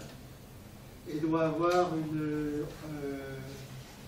recherche, une détection de potentiel, une préparation de dirigeants globale. Or, une méthode de management, elle est culturellement marquée. Qu'est-ce qu'on enseigne aujourd'hui? Mais moi, je n'ai rien contre, ni pour ni contre. On enseigne les méthodes anglo-saxonnes, ici, ailleurs, partout. Et qu'est-ce qui se passe? C'est que tous les peuples qui ne sont pas anglo-saxons ont un écart par rapport à ces méthodes de management. Mais un écart qu'ils ne voient pas. Si je vois un Chinois, je sais qu'il est différent de moi. Donc je vais faire un petit bout de chemin. J'espère qu'il fera l'autre moitié du chemin et on va se rencontrer. Mais une méthode de management dont on croit que c'est la vérité avec un grand V, en fait, elle est issue d'une culture. Et on va, par exemple, sélectionner des cadres à potentiel sur des critères. Moi, je m'amuse à lire des bouquins anglo-saxons sur des détections de potentiel, des high flyers et compagnie. Et je vois bien que culturellement, par exemple, des choses comme rechercher le feedback, supporter la critique, etc., des caractéristiques qui sont très bonnes, et moi j'adhère à tout ça. Mais c'est quand même connoté. Comment le chinois de base, par exemple, va recevoir ça? Alors, il se passe la chose suivante, c'est que les élites de tous les pays adhèrent finalement, se coulent dans ce moule, et quand elles reviennent chez elles pour diriger des entreprises ou diriger le gap, il se fait avec les gens de terrain, ceux qui font la valeur ajoutée au jour le jour, qui ne comprennent pas que les objectifs, par exemple, sont trop smart pour leur culture. Ils essaient les objectifs smart. En coaching, c'est très important. Et moi-même, je veille beaucoup aux objectifs smart. Mais si. Ça dépend des cas. Oui. Mais tout le monde ne vit pas avec des objectifs smart. Voilà. Et je pense fondamentalement que une des raisons de la crise de l'euro, mais ça c'est les différences culturelles aussi. Parce que qu'est-ce que c'est qu'une culture? C'est une manière de regarder le monde, d'être en contact avec son environnement et de résoudre les problèmes. Entre un Grec et Mme Merkel, ce n'est pas les mêmes façons. Et je ne dis pas que les Grecs ont raison, Mme Merkel a raison, mais dans la difficulté, une des difficultés, elle est culturelle. Voilà, je vais laisser le temps des questions.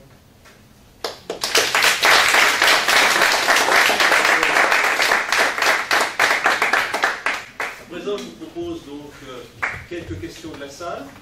On va dire une quinzaine de minutes, on a pris du retard, donc si on veut garder ce temps de la convivialité. Je vous demanderai simplement de faire court dans la question, vous présenter, et puis votre profession. Vous n'êtes pas tous coach, hein, que vous puissiez être instruits sur cela. Est-ce que vous avez besoin qu'on vous passe un micro, ou est-ce que ça peut se faire comme ça? J'ai une question. Très bien. Bonjour, Jacques Duchamp, je suis conseil coach interculturel. J'ai une question pour Emmanuel Dupont. Là, je m'adresse aux spécialistes de l'intelligence économique. Et puisqu'on parle de plus en plus d'intelligence économique, notamment de guerre économique, dans un contexte de compétitivité internationale très dur, et vous avez évoqué de l'intelligence interculturelle. Alors moi, j'aimerais bien avoir votre point de vue sur la relation entre une intelligence que j'appellerais plutôt culturelle par rapport à l'intelligence économique. Est-ce que ces deux notions sont totalement séparées? Est-ce que c'est complémentaire ou c'est quelque chose qui va fusionner? Alors, je considère que ça n'est pas complètement séparé, que c'est effectivement complètement complémentaire, parce que à partir du moment où on va s'adresser à un nouveau marché, on va de toute façon chercher à comprendre ce marché pour pouvoir identifier en fait des axes de pénétration du marché de façon innovante.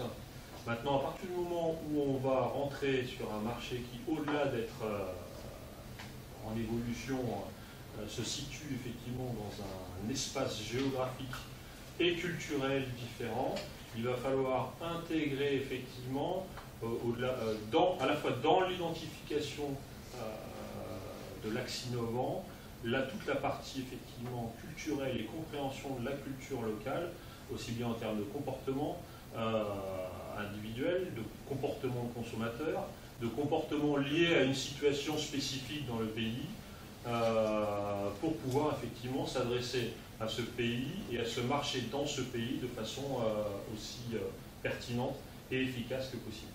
Alors, est-ce qu'on pourrait dire que l'intelligence culturelle est à la source de l'intelligence économique?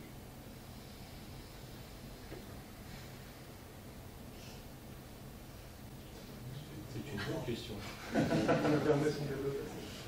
À la source, je ne saurais pas dire si c'est à la source, mais en tout cas, ça doit être complètement intégré. Yann, si vous souhaitez prendre la parole.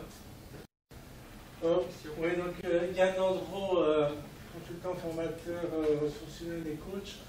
C'est presque plutôt un peu un témoignage, puisque j'ai moi-même été expatrié, donc un commentaire par rapport à ce que Stéphanie a pu dire tout à l'heure.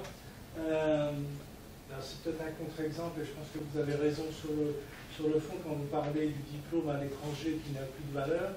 Moi, je me souviens quand je me suis rendu à l'étranger, c'était en Pologne, où quasiment la première chose qu'on m'a demandé, c'était d'envoyer une photocopie de mon diplôme qui datait quand même de plus de 25 ans. Et j'avoue que c'était certes dans une très grande entreprise, ancienne entreprise d'État, où je pense qu'il y avait aussi des pesanteurs culturelles, je dirais de cette nature, qui ont fait qu'on pouvait le demander.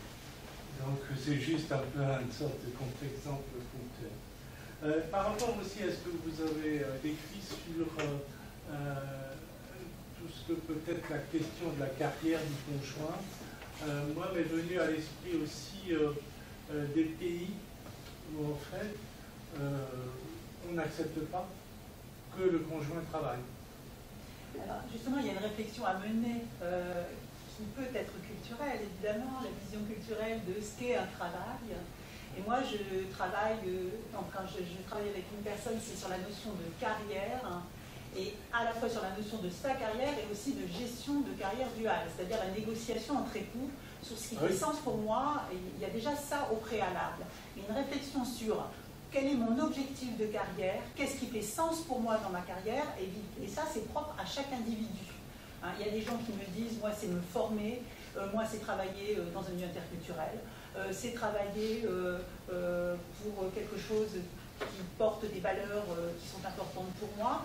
Donc, et ça, c'est pas conscientisé au départ. Donc on fait un travail pour savoir au fond qu'est-ce que c'est mon critère de réussite de carrière pour moi. Et puis ensuite, on voit quel est le champ des possibilités dans des pays, par exemple, peut-être comme Dubaï, où effectivement on ne peut pas travailler. On ne peut pas travailler au sens français du terme. C'est-à-dire, qu'est-ce que travailler pour la personne, hein? Est-ce que c'est gagner de l'argent? Est-ce que c'est être sécurisé sur le futur au niveau de sa retraite et au niveau de l'argent qu'elle a de façon autonome? Enfin bref, la notion, c'est vraiment propre à chacun, et donc il y a ce travail à faire et de dire finalement, si je vais par exemple à Dubaï, qu'est-ce que moi je peux acquérir comme compétences supplémentaires ou expérience, et comment je communique là-dessus pour ces next steps quand je reviens en France, et comment je valorise ça. Voilà.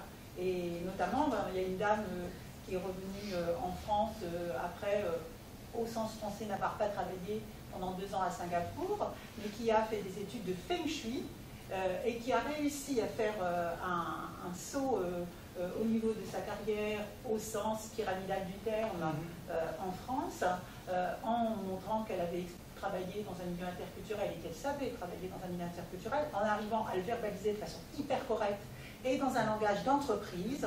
Et elle travaille maintenant, elle est DRH Mobilité Internationale dans une très grosse banque. Et elle a fait avant de partir, elle travaillait dans des petites structures en tant que DRH. Et après, au bout de 2 ans, elle fait un super job de DRH au sens réussite de carrière à la française. Vous voyez? Donc c'est propre à chacun. Voilà. Il y a un recentrage. Oui, c'est la notion de travail qui est, je dirais, une notion voilà. un peu plus large que la notion d'avoir un bien job sûr, et c'est place. propre à chacun. C'est ce qu'on acquiert dans les pays. Alors, troisième point que je voulais aussi mentionner pour l'avoir vécu, il s'est trouvé que là où j'ai travaillé en Pologne, il y avait eu précédemment des Américains qui avaient acheté l'entreprise, pas complètement, mais qui avaient acheté une grande partie du capital pour être, je dirais, l'acteur dominant. Et ils sont arrivés avec tout leur système culturel de management, de reporting et autres choses du genre. C'était il y a une quinzaine d'années. Et les résultats, sur place, ça n'a pas pris. Mais ça n'a tellement pas pris qu'au bout de moins de 5 ans, les Américains sont repartis parce qu'ils n'arrivaient pas à implanter, je dirais, ce qui était pour eux les fondements de leur management, de leur pilotage, de leur gestion. Ils ont tout revendu. Les Français ont racheté, je ne sais pas s'ils ont eu raison, mais ils ont tout revendu parce que, je dirais, grosso modo, ils avaient des statistiques qui étaient fausses d'un mois sur l'autre, enfin, des choses qui étaient totalement incohérentes, alors que c'est la rigueur des tableaux de bord et du reporting, ce qui a fait qu'en fait, ils se sont plantés et ils ont renoncé. Donc, quelque part, la culture locale, si je puis dire, a eu raison de cette culture internationale que parfois on veut implanter.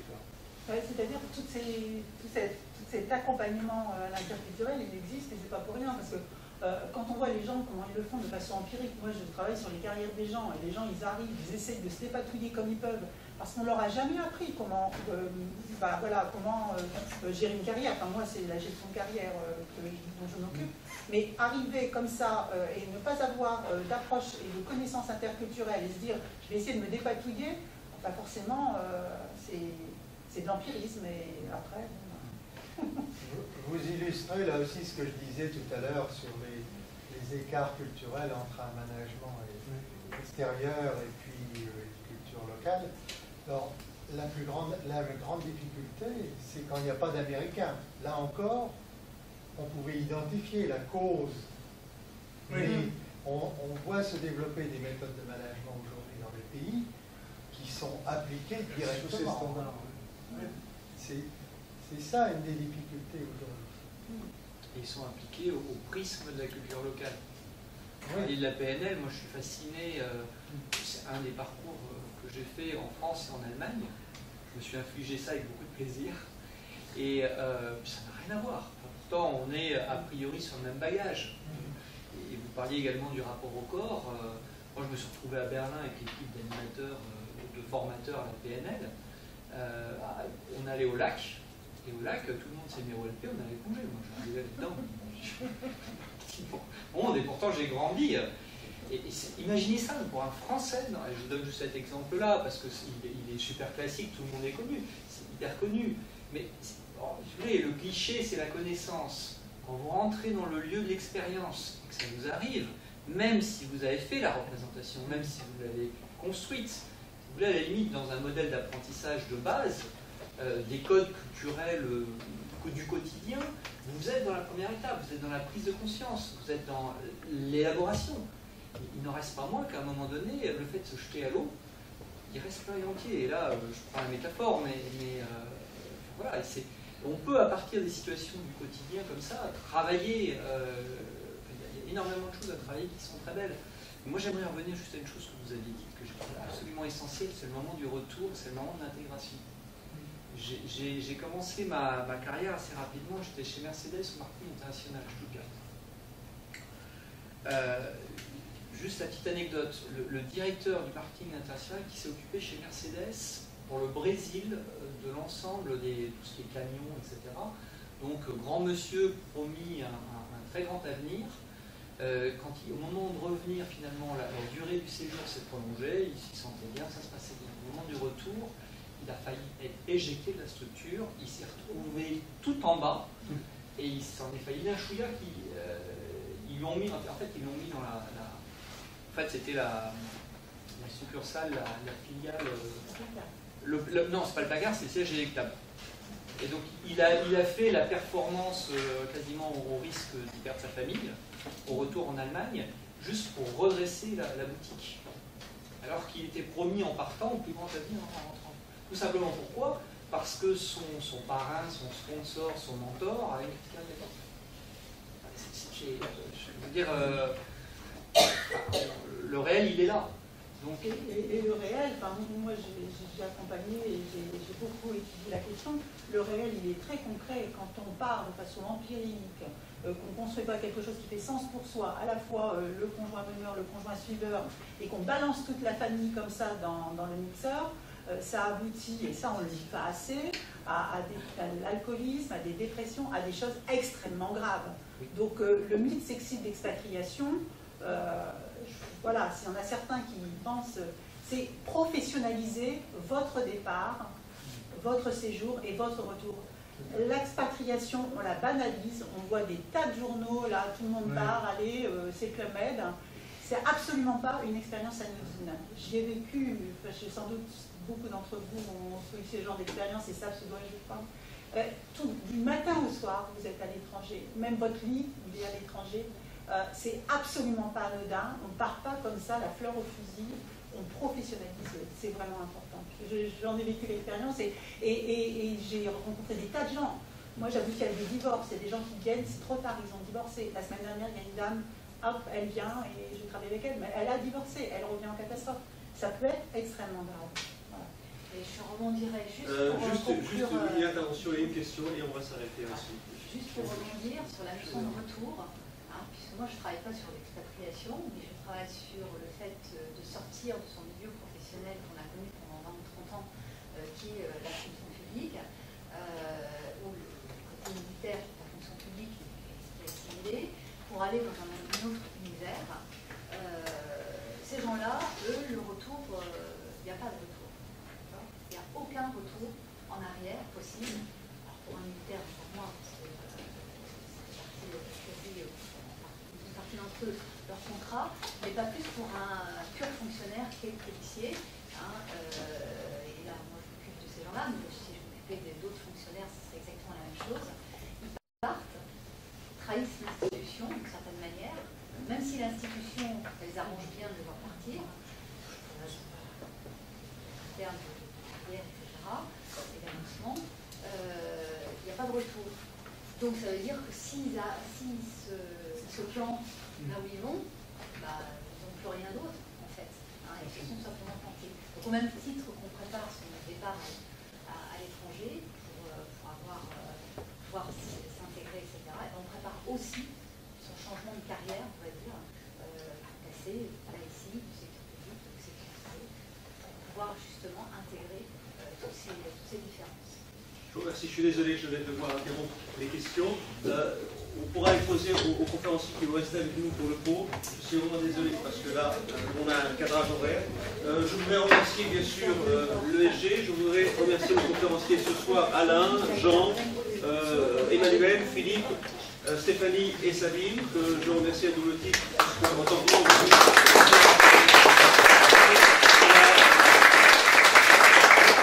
au contenu de la conférence et préparer le format de cette conférence. Je remercie toute l'équipe du CNC.